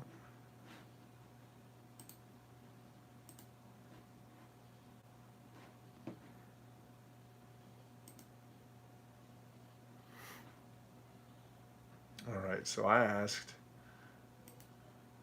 See, Andrew said, I don't know if you've touched on this topic before. I'm a new subscriber, but I'd like to get your thoughts on how to recognize when you've gone from helping someone as a leader to being a crutch for that person. And when you've realized it, how to take a step back without them trying to A, lash out and blame you, and B, still maintain that relationship. And turn it into a healthy direction again. So, the simple answer to that is it's always going to be situationally dependent. I don't think there's a textbook answer I can give to that question that says, in every case, here's how you can know when you've crossed the line from leading someone to carrying someone. But the best way to describe it is to the best way to describe it is to just, tell stories from personal experience, right? And I remember when I was in college and I was an Army cadet, we used to have this program called Ranger Challenge, which was kind of like an athletic competition every year for men and women that were cadets. It was kind of like you were a cadet ranger. You got to wear a ranger tab and all that silly stuff. And I remember one year I was actually in charge of the ranger team. My second to last year in college. I did 5 years. And we went to Ranger Challenge, and I had a member of my team that was struggling on, the ruck run that you have to do to try to win at the end. And she got injured.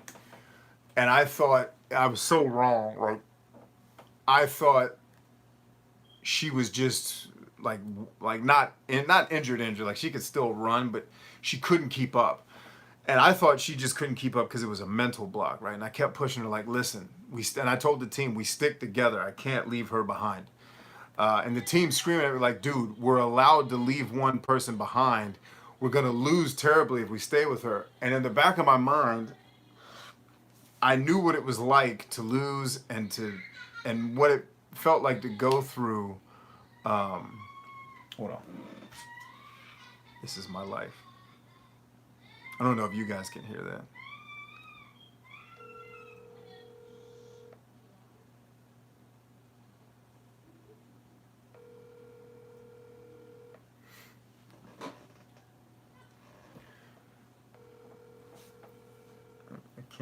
I can't concentrate with people screaming, dude.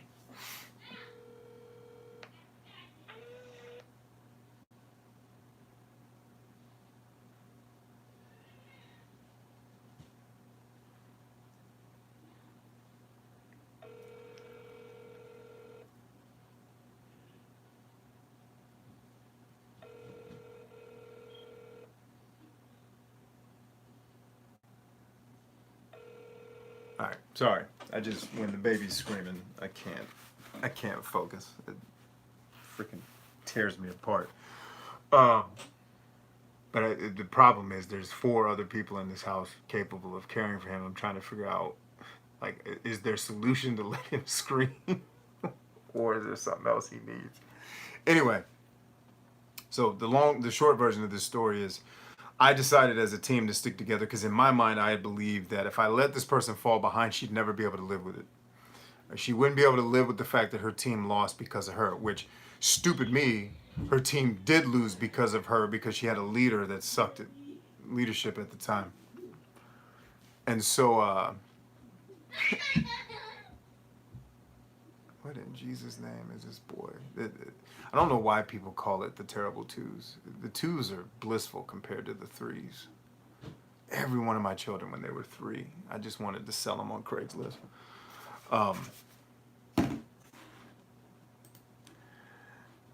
But where I'm looking for my chat box here so I can make sure I'm not missing anything. So I switched from trying to lead this person. I made a poor decision as a leader to keep the team together for her sake. The whole team had to suffer because I needed her to not feel some sense of loss. And it was, I honestly don't know why I felt that way. Now, I'll tell you why the team thought I felt that way, because they thought she and I were sleeping together, and I didn't so much as hug that lady. But instead, like, a good leader would have let her feel the pain of that loss and grow from it. Instead, I was trying to shelter her from the pain because I felt, and I was like a big brother to her, so I felt a sense of obligation to her. And I made it worse. Like, she felt a million times worse because now her whole team's looking at her like, oh, Jesus, if you could have kept up, we would have won. So, yeah, I don't have a textbook, here's how you know when you cross the line. You'll know that you've crossed the line from leading. Oh, okay. Okay, that's why. Okay. I just wanted to know he was okay.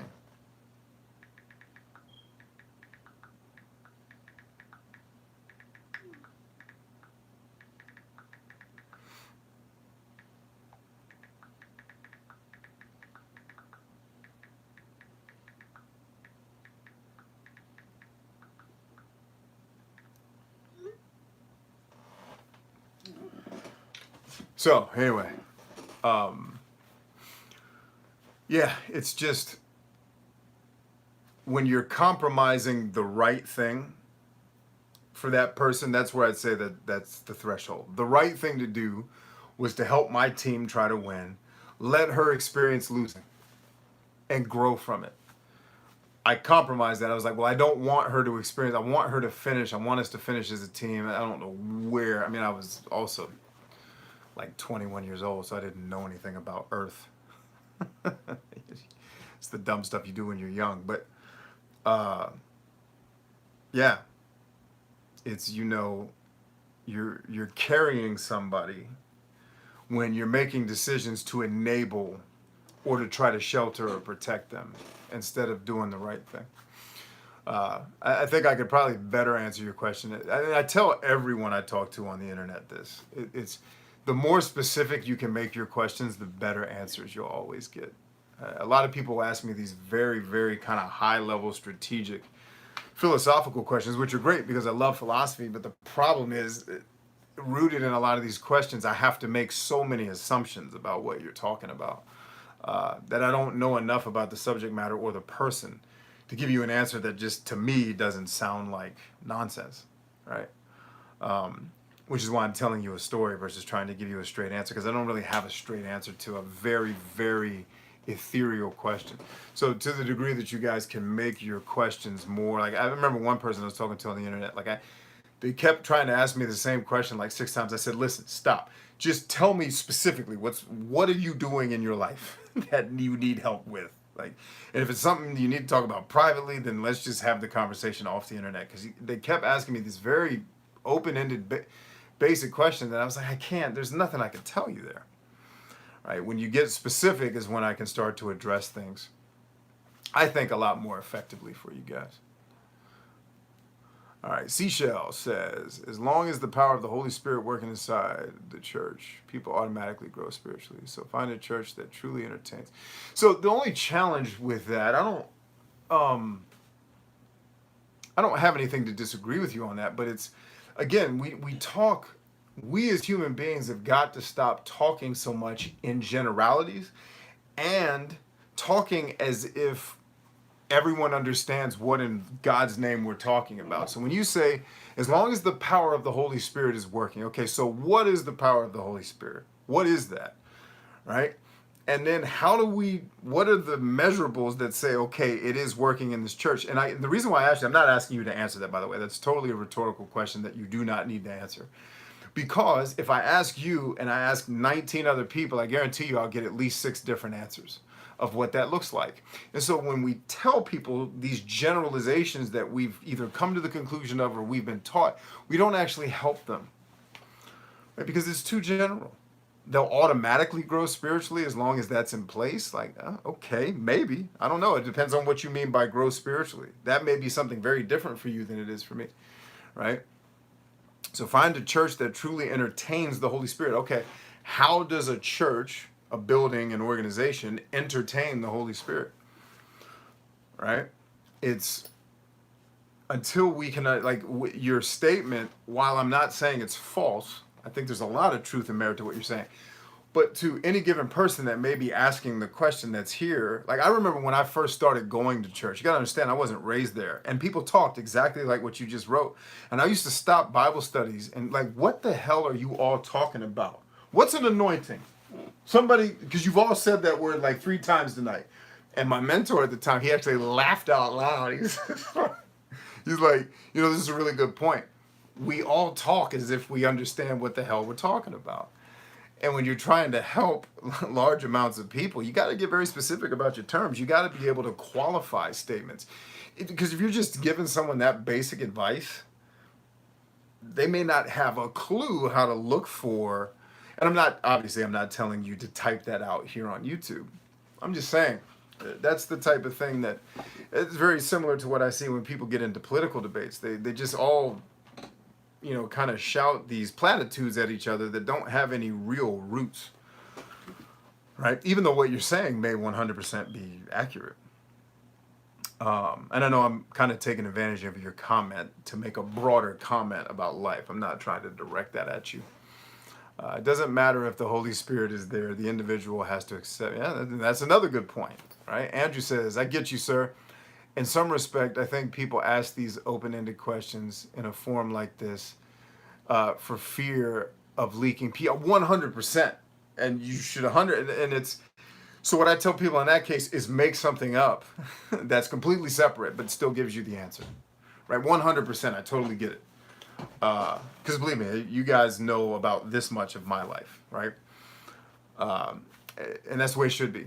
So it's not so much that the question is open-ended, it's just there's not enough context, whether real or rhetorical, for me to give you an effective answer. And I think you're 100% right. I do believe that people do ask. And I think one of the other reasons why questions are so general is because I loved the person that asked me the question that led to tonight's talk, because the first thing they admitted was, I'm not even sure I can articulate properly what it is I want to ask. And that is the most honest statement before a question ever. A lot of times we're being general because we don't even know how to put it into specifics, right? And like I told it in the beginning of the talk, I will use more Socratic methods to draw it out of you. I'll be like, okay, when you say, like, for example, and I could probably help you walk through this process.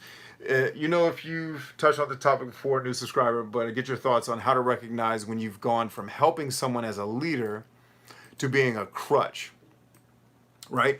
Okay, so we're helping somebody, we're the leader, and we're helping them. How do we know when we've become a crutch? Well, I'd say, okay, define what you mean by leading and helping this person, right? What are you helping them with? And again, if that's a PII thing, like they're walking through some very personal thing like abuse or addiction or something, cool. Then you can talk around the periphery, right? Or, how do I know if I've transitioned into being a crutch?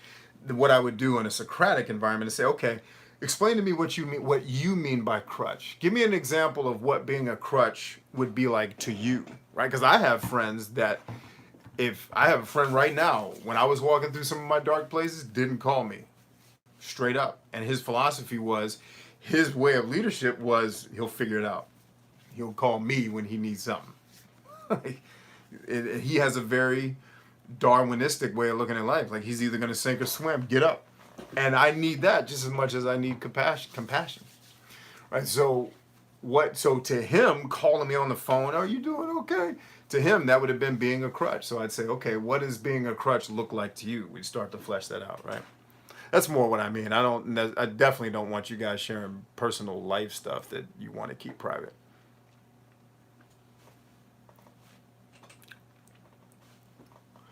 The Beautiful Good says, right, church speak gets ridiculous, and I'm very churchy.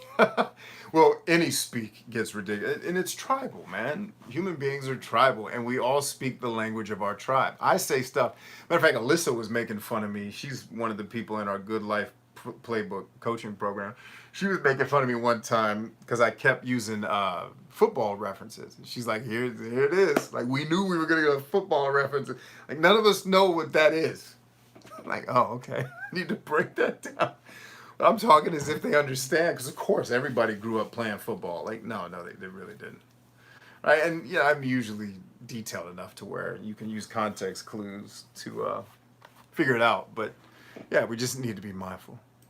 Andrew says, Roger, sir. Roger that. Josh Quinn says, oh, Christianese, or Christianese as I've heard the lingo being called. I like that, Christianese.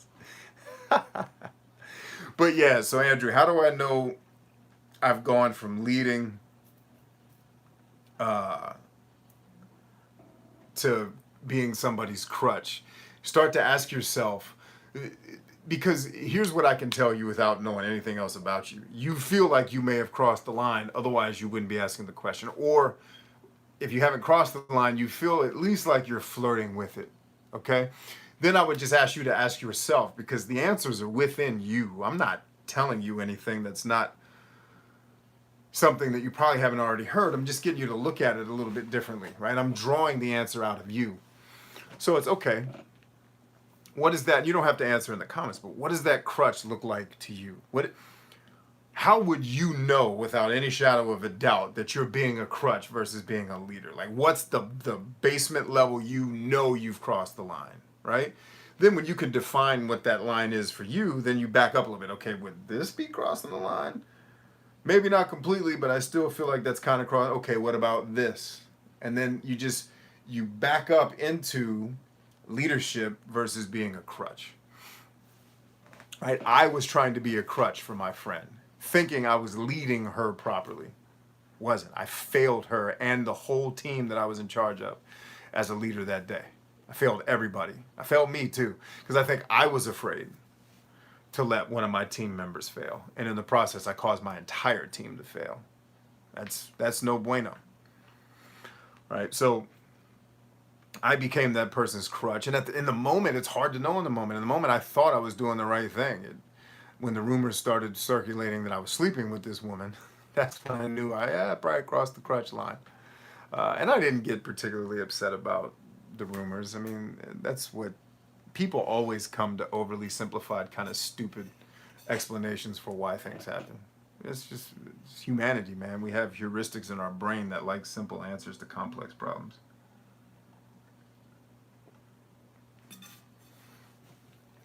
All right. I think I've gotten to the host of comments and questions. So hopefully, Andrew, that was somewhat helpful for you and didn't come out as a complete mess.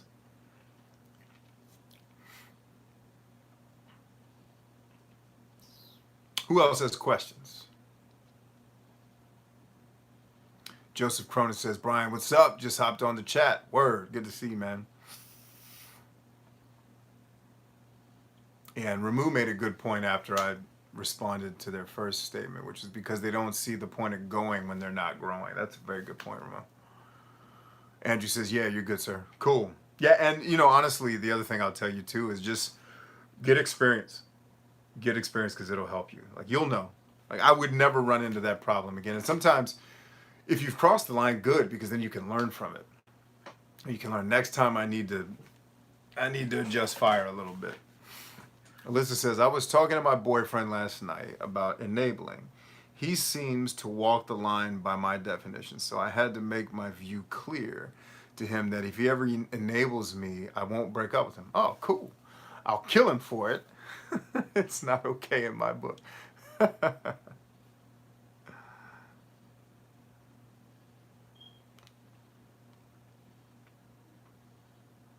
Got you.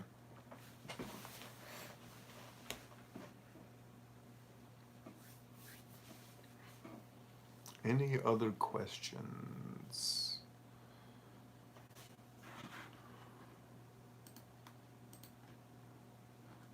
Who wants to be part of the 2% of people who are helping to change their lives? There's a question for the group.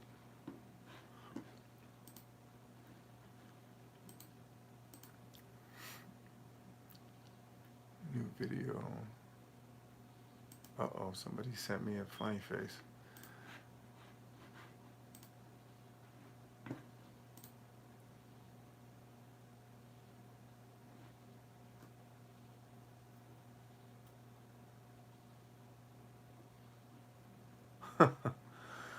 Oh, man.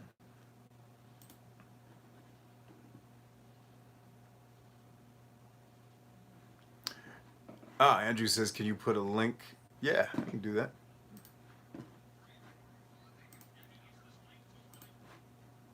It's actually just my name. If you ever forget or lose the link, it's just twitch.tv/Brian Chambers. But I'll give it to you. That way you can just click on it. Seashell says, haha, that's the problem with our society now. They go to church because they need something from God with knowing, or maybe you meant to say without knowing who God really is. Jesus and whatever really the Holy Spirit is doing. Okay?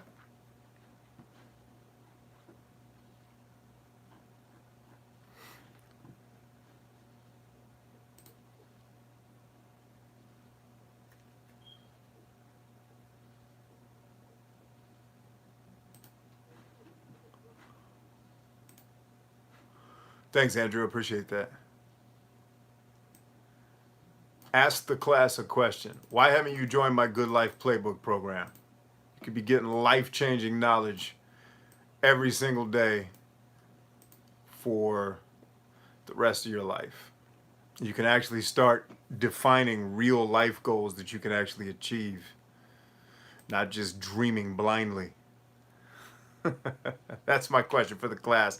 Why out of all the 20, 40,000, 50,000 people that follow me, have only 400 of you let me coach you?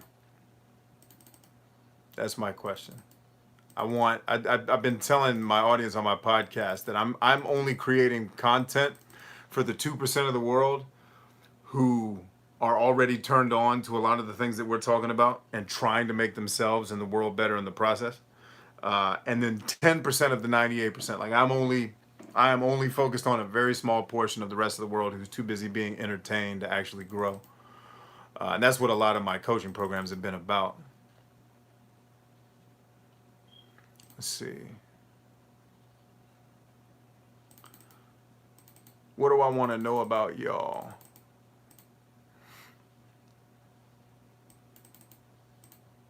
Joshua McPherson subscribed. Thanks, Josh.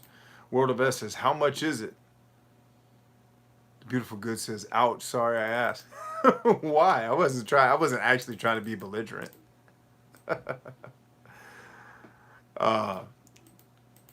Don't be sorry.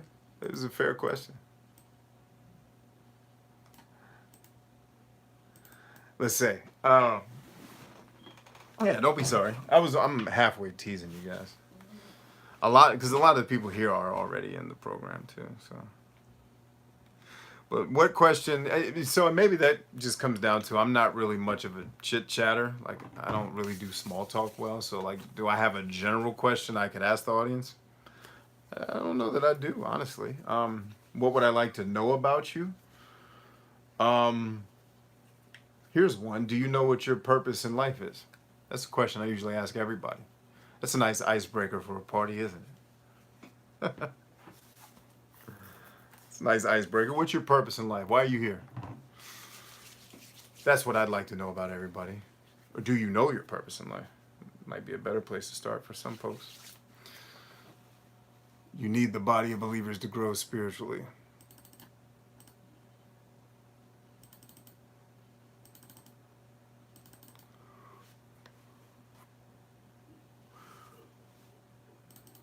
Joshua McPherson says, to seek God's will for my life. Okay, and when you know what that will is, then what?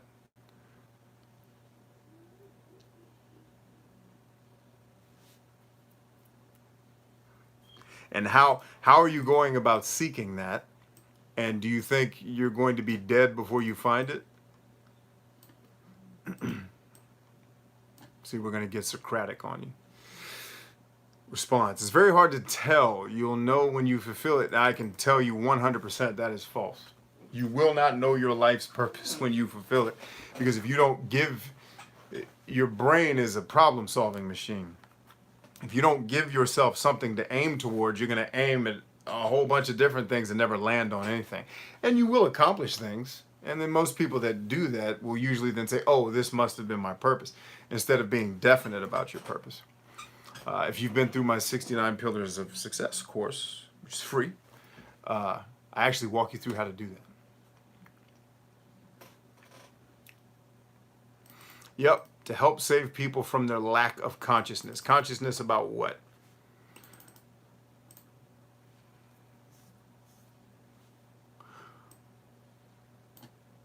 Let's say, not necessarily. You follow your passion. Okay, so instead of purpose, replace my question. If passion is a better way to say it for you, what is your passion then? Let's start there. So if you don't equate purpose and passion, and you're saying you should follow your passion, well then what's your passion?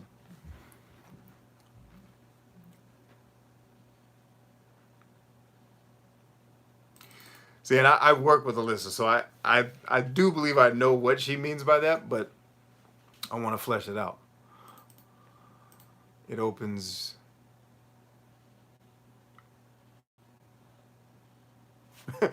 Beautiful Goods. Do you mean you're trying to help folk get woke?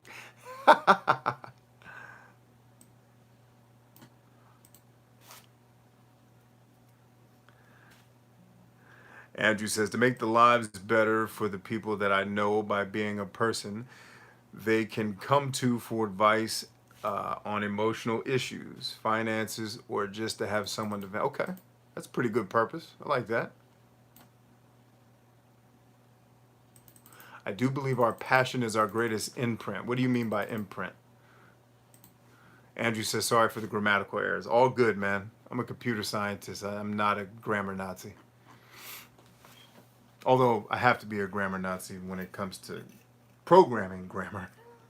But in conversations, nah, you're good.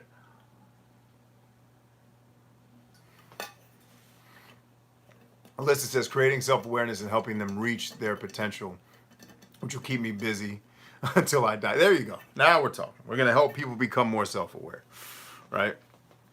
You know, one of the things I tell people why I do what I do is to accelerate the speed of human cognitive evolution. And then when people ask me, what is that? Well, quite simply, I think this American experiment has played out several times throughout history, and it usually ends not necessarily in ruins and burning, but it usually ends. Right? And I think the human experiment of trying to get 300 million to 7 point some odd billion people to play nicely in the sandbox is faulty, because I just think we have not evolved. We still behave way too much like fearful animals. And we just, you know, and I've allegedly heard it takes about 10,000 years to evolve 1%. So that would assume brain evolution too. So I'm thinking, in my estimation, it's going to take us another million years to evolve to the point where we can actually behave like rational human beings. Not hyper rational, but rational enough. And so a lot of what I do is about bringing that ability to people faster, because I think, you know, like a lot of epigenetic research is starting to figure out that we can adjust, we can have an active role in what our genes become over time. So I am working to do that from a cognitive standpoint, I guess, as an educator and as a coach and as a mentor, right? So, and that's a really broad version of it. I could give you a much more specific piece. Let's see. Taj Baloo, what's up? Long time. Hey, Bryant, what did I miss? You missed everything, Taj. You missed everything. We were counting on you to be here. You weren't here. So that meant we didn't have cake. It's all your fault, Taj. The Beautiful Good says 10,000 years to evolve, but this is the dawning of the age of Aquarius. All right. Yes. I don't get the joke, but it was funny somehow. Don't, that statement was funny, even though I don't fully understand it. You sure comedy might not be your thing?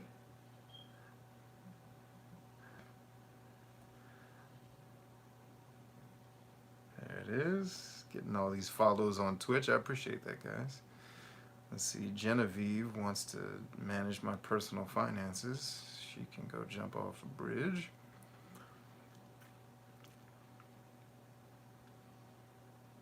Well, I don't want her to jump off a bridge. I'll probably just say no.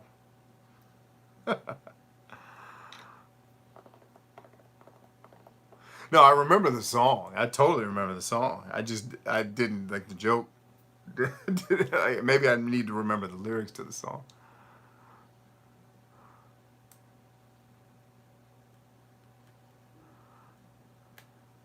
Taj says, I'm at work right now. Oh, that's a blessing, man. And hey, something I forgot to do at the beginning of this talk. Everybody, listen.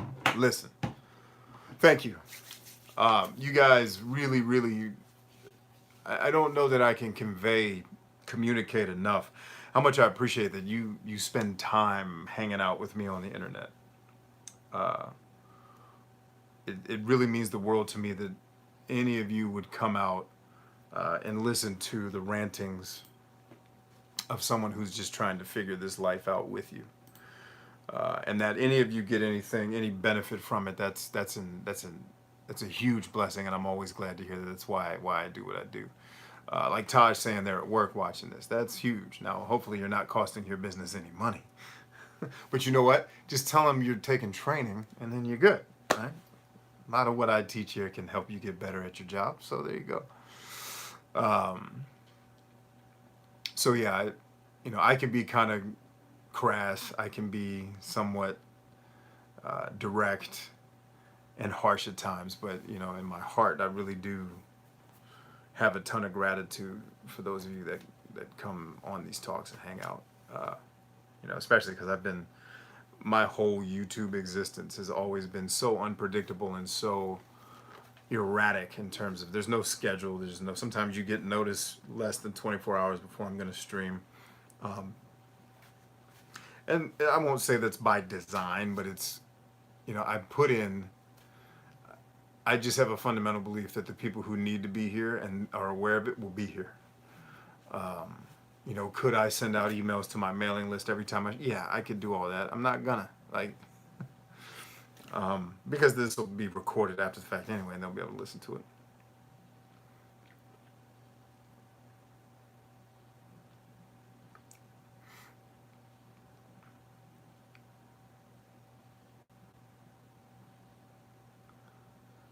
Let's see.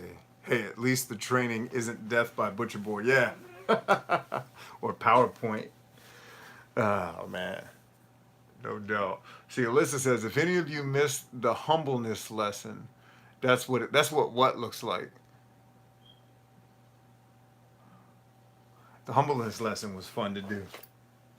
You talking about the podcast, Alyssa, the True Humility podcast? That's one of my favorite ones that I've made yet. I was smiling when I was, and so much of my podcast just starts with an idea and then I talk it out. Right? I don't have a script. I don't have. Sometimes I have points that I want to hit. I had one specific point I wanted to hit with that podcast, and then it just snowballed into the end of that podcast, which ended up leading to what I titled it. I titled it because you have to make it all the way to the end to figure out why I use the title I use. Because the two terms don't seem to go together. And you'll see when you go listen to the podcast. Josh Quinn says, you're welcome. It's my pleasure to listen to what you have to say. Yeah, I appreciate that, man. Thanks a lot. Beautiful Good says, thank you, sir, for the great... Oh, man, great content. Don't know that I'd call it great yet, but I do appreciate the sentiment. I'm working on it. I'm working to get great. Really do appreciate you guys being here.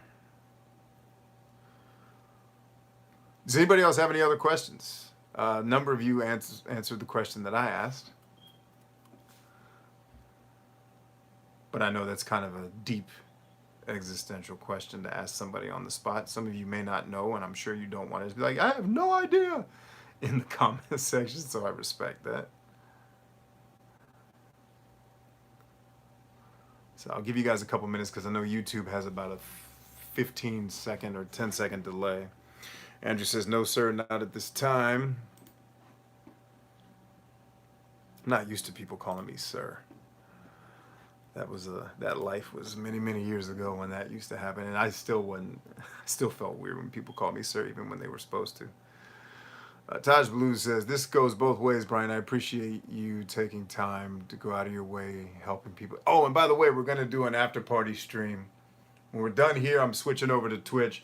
We would have been on Twitch and here if technical difficulties. For whatever reason, the mobile app did not, it said it was streaming, but when I went on Twitch, it wasn't streaming, so I have no idea what that's about.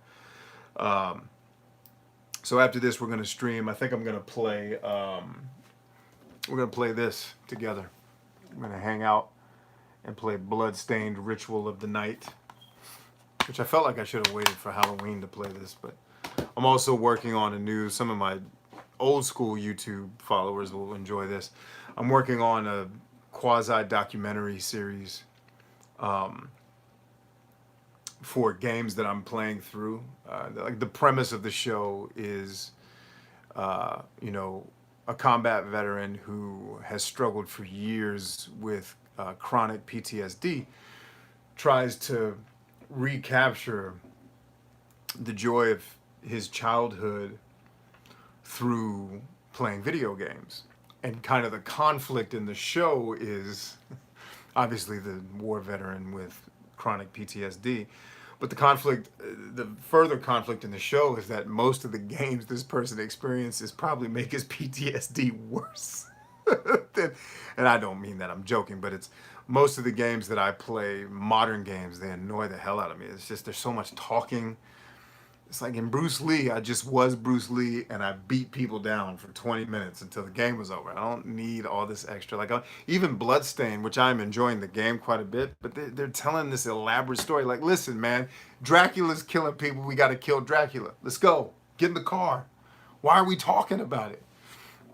So part of the show is struggling to get through, but then finding the games, those diamonds in the rough that do bring the joy. Because a lot of times when I buy a game, I'm going in blind. Even if I watch reviews almost never tell me anything about a game that I need to know or that can properly shape my expectations, which, by the way, is why I got into reviewing games a long time ago on YouTube.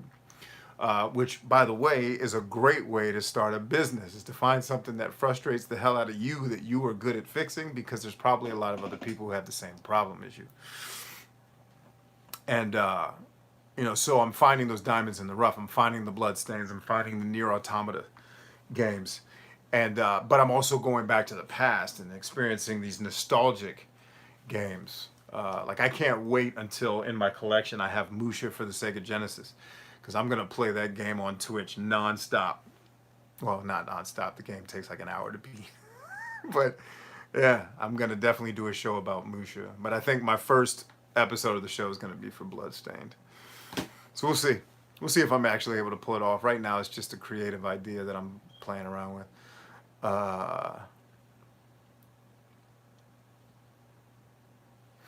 Andrew says, for me, it's been a while since I was in. But from what I've seen so far, you still hold that demeanor, and you still deserve. Wow, that's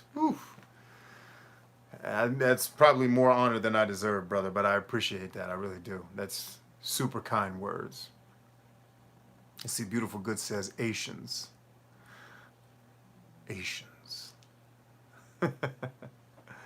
Cool, Asians. I'm gonna start saying that, Asians.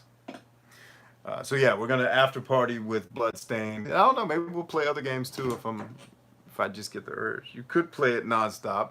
You may set a record for your fasting. Yeah, but I'd also set a record for the quickest death after fasting too, probably. I may participate. I want to participate. In fact, I'm going to say it. I'm going to participate in Extra Life this year. I have not participated in Extra Life since I moved into this house to help take care of my dad before he passed away. Since back then, I stopped doing it because I just, my life was insane. But now that all that's done, I think I'm going to do Extra Life again. And I think the only reason I didn't do it last year was I had something else going on the same night. Otherwise, I was going to do it. And I'd love to play a game like Musha. The catch is, Musha, the copy of it that I want, costs $450. Not that I couldn't come up with that somehow, but, there's other things I'd like to prioritize my spending on than a $450 video game. It kind of kill. Like if I went on eBay and just bought it, that kills the sense of the hunt, right? Like I got some games for my collection over the last couple of days, and I'll tell you, if you guys are collectors like me, you need to make GameStop one of your best friends, and I will tell you why. Because a lot of the games that you could get out in the wild, specifically when a console generation is coming to an end, right? And after that console generation, when a console generation is coming to an end, here's what I mean. PlayStation 4 is coming to an end, which means they're still selling Xbox 360 and PlayStation 3. It's limited, but they're selling, where is it? Let me grab it. They're selling, get two of the games I got from my collection yesterday. They're selling Xbox 360 games, right? It's usually hard to find ones that you really like, but you do find them. And they're usually stupidly cheaper than you can get them on the market. My retro game store sells this one, I think for about like 10 or 15 or $8. I got it for $2. GameStop discounts their stuff insanely. And I got this copy of Raiden 4. I love spaceship shooters, right? Because there's no freaking talking. It's just blowing up bad guys. It's $22, right? Now, on the market, it's like $25. But on the market, I may also not find it complete with the soundtrack. You see what I mean? So GameStop is your friend, because as the PlayStation 4 is beginning to phase out, like I just got another one from today, and I can't wait to play this game. Tides of Numenera. No, Is that it? Yeah. Tides of Numenera is $9, yo. This game I think was full 60, and I got the one with the soundtrack. It got it complete for $9. And by the way, I didn't pay $9 for it. I ended up paying $4.50 for it because GameStop was having a sale. GameStop was having a sale for if you buy 3 games under 10, you get them all for 15. So instead of paying $9, I paid $4.50 for each of those games, right? That's money, dog. And so all these games that I would have to pay more for are cheap. Now, PlayStation 4 is coming to an end. So what does that mean? Xbox and PlayStation 3 are stupid cheap. PlayStation 4 is getting cheaper. PlayStation 5 comes out next year. The new Xbox comes out. New Xbox comes out next year, and then I think the PlayStation's the year after that, or they both come out next year. Whatever. The point is, then the PlayStation 4 and Xbox One are going to move to the discount aisle. And then all these games that cost stupid amounts of money, even steelbooks, people turn in steelbooks. I love collecting steelbooks. Like I got Mass Effect, the whole collection for Xbox 360. They have tons of copies of that. I think I have 2 copies of Star Ocean: The Last Hope just because I love Star Ocean so much because they're $2. $2. It's never been cheaper to shop at GameStop. So for those of you who are collectors, but the point I was saying was I don't want to just go to eBay and drop $500 because it takes away from the fun of the hunt.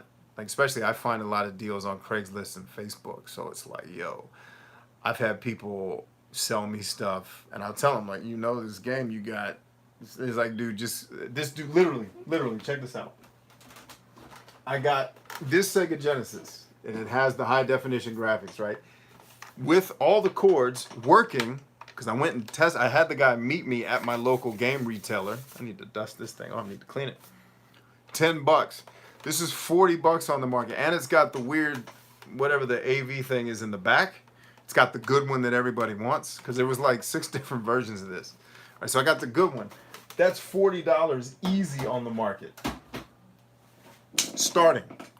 I got it for $10 because the dude just wanted to get rid of it, and he came to meet me. I didn't even have to go to his house. That's the fun of the hunt. And in fact, I want to do, when I get some more time to myself, one of the things I'd love to do is I want to do a documentary of building a game. Like, and it's kind of it would be more of like a series documentary where it's every season we would pick like a different console or a different theme, and we try to collect all the games on my list, and like my team would get like in a van with me and we'd drive cross country to find all these retro game stores. Like I'd love to find something like Musha doing a trip like that where some old lady is just selling it out of the back of her trailer. Like, I got this Mushu, $10, and I'll go get it and can turn that. Like I have a ton of stuff on my shelf that I've gotten for such stupidly low prices that I'd like to talk about it, and I think that would be fun to make that content. Lissa says, how is 99 Nights? I haven't played it yet. I heard it was dope, which is why I put it on my collection list. And I'm collecting games that I do have the intent to play. Like I'm not just collecting games just to have them on the shelf, right? There's like really, really valuable games that I'm not interested in collecting because like I'm never going to play it.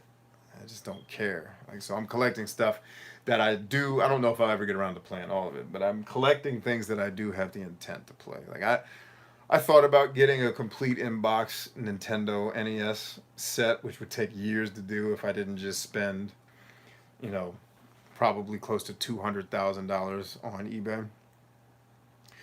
But like I don't care about stadium events or whatever that game's called that cost $20,000. I don't want to play that crap. You know what I mean? So I'm thinking, there's limits to. I don't want to collect stuff that I don't want to play. Like, unless it's something that I've already played and I just want it for my collection. And it's one of the ways, my doctor, I'm sharing this with you because it's one of the things my doctor gave me to do just as you need to have things in your life that you enjoy that help you quell some of the things that you're dealing with physically and mentally and emotionally. So this provides me, I'm not a big fun guy. Like I'm not into things. Let's go to the Renaissance Festival because it'll be fun. Like, fun is overrated. Let me save some lives. But, my doc said, no, you got to do things that are fun. You got to make time for it. So I've always been kind of a fun is overrated type dude. I've always, since I was very young, been very ambitious and purpose driven. More purpose driven than ambitious. But uh, actually, I don't know that those two things could be separate. But so my doc's like, just chill, like play PlayStation, collect some games, have a hobby. I'm like, all right, I'll get a hobby. Fine. Said my hobby is helping. No, not helping people. Do stuff for yourself. I said, all right, cool. But keep that in mind. I would like to buy older games for cheap without having to pay on shipping and keeping packaging limited to online stores. Yeah. Andrew says, all right, sir, got to pop smoke. Have fun and stay safe. Will do, Andrew. I appreciate you, brother. Stay strong. Taj Baloo says, fun is overrated. Let me save some lives. Would go great on a t-shirt. All right. Noted. I could probably have a lot of t-shirts from the crazy quotes that I come up with. uh, all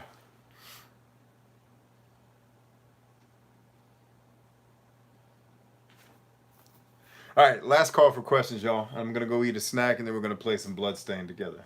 We're going to let our hair down and hang out and have some fun. Doctor's orders.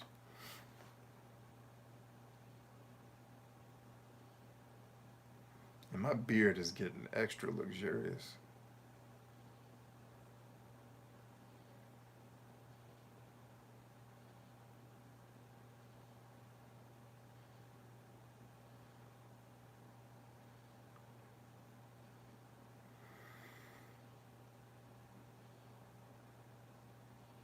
Think of the potential income from selling those shirts. Taj Blue says, what was the topic? Being spiritual without God? No, not without God. The topic was someone had asked me on Twitch, is it possible to develop spiritually without going to church? So we were just kind of teasing out what that would look like. LOL, my brother said the same thing when he saw what I was watching. Nice.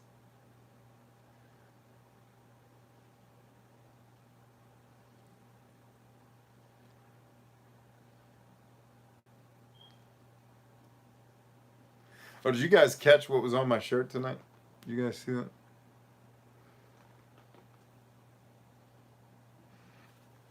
You can see my delicious sweat rings on camera there. It's hot in here, man. Even with the air conditioner on.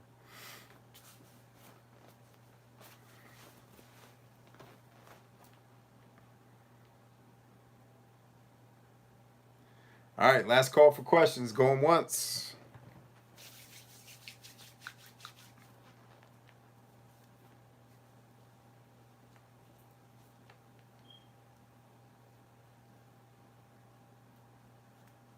Deadpool on a unicorn. You got it.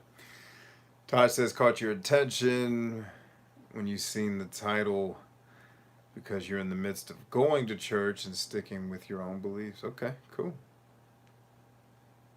All right, friends, that's going to wrap it then. No more questions. I'm out. Thanks for hanging out once again. I know it's been a while.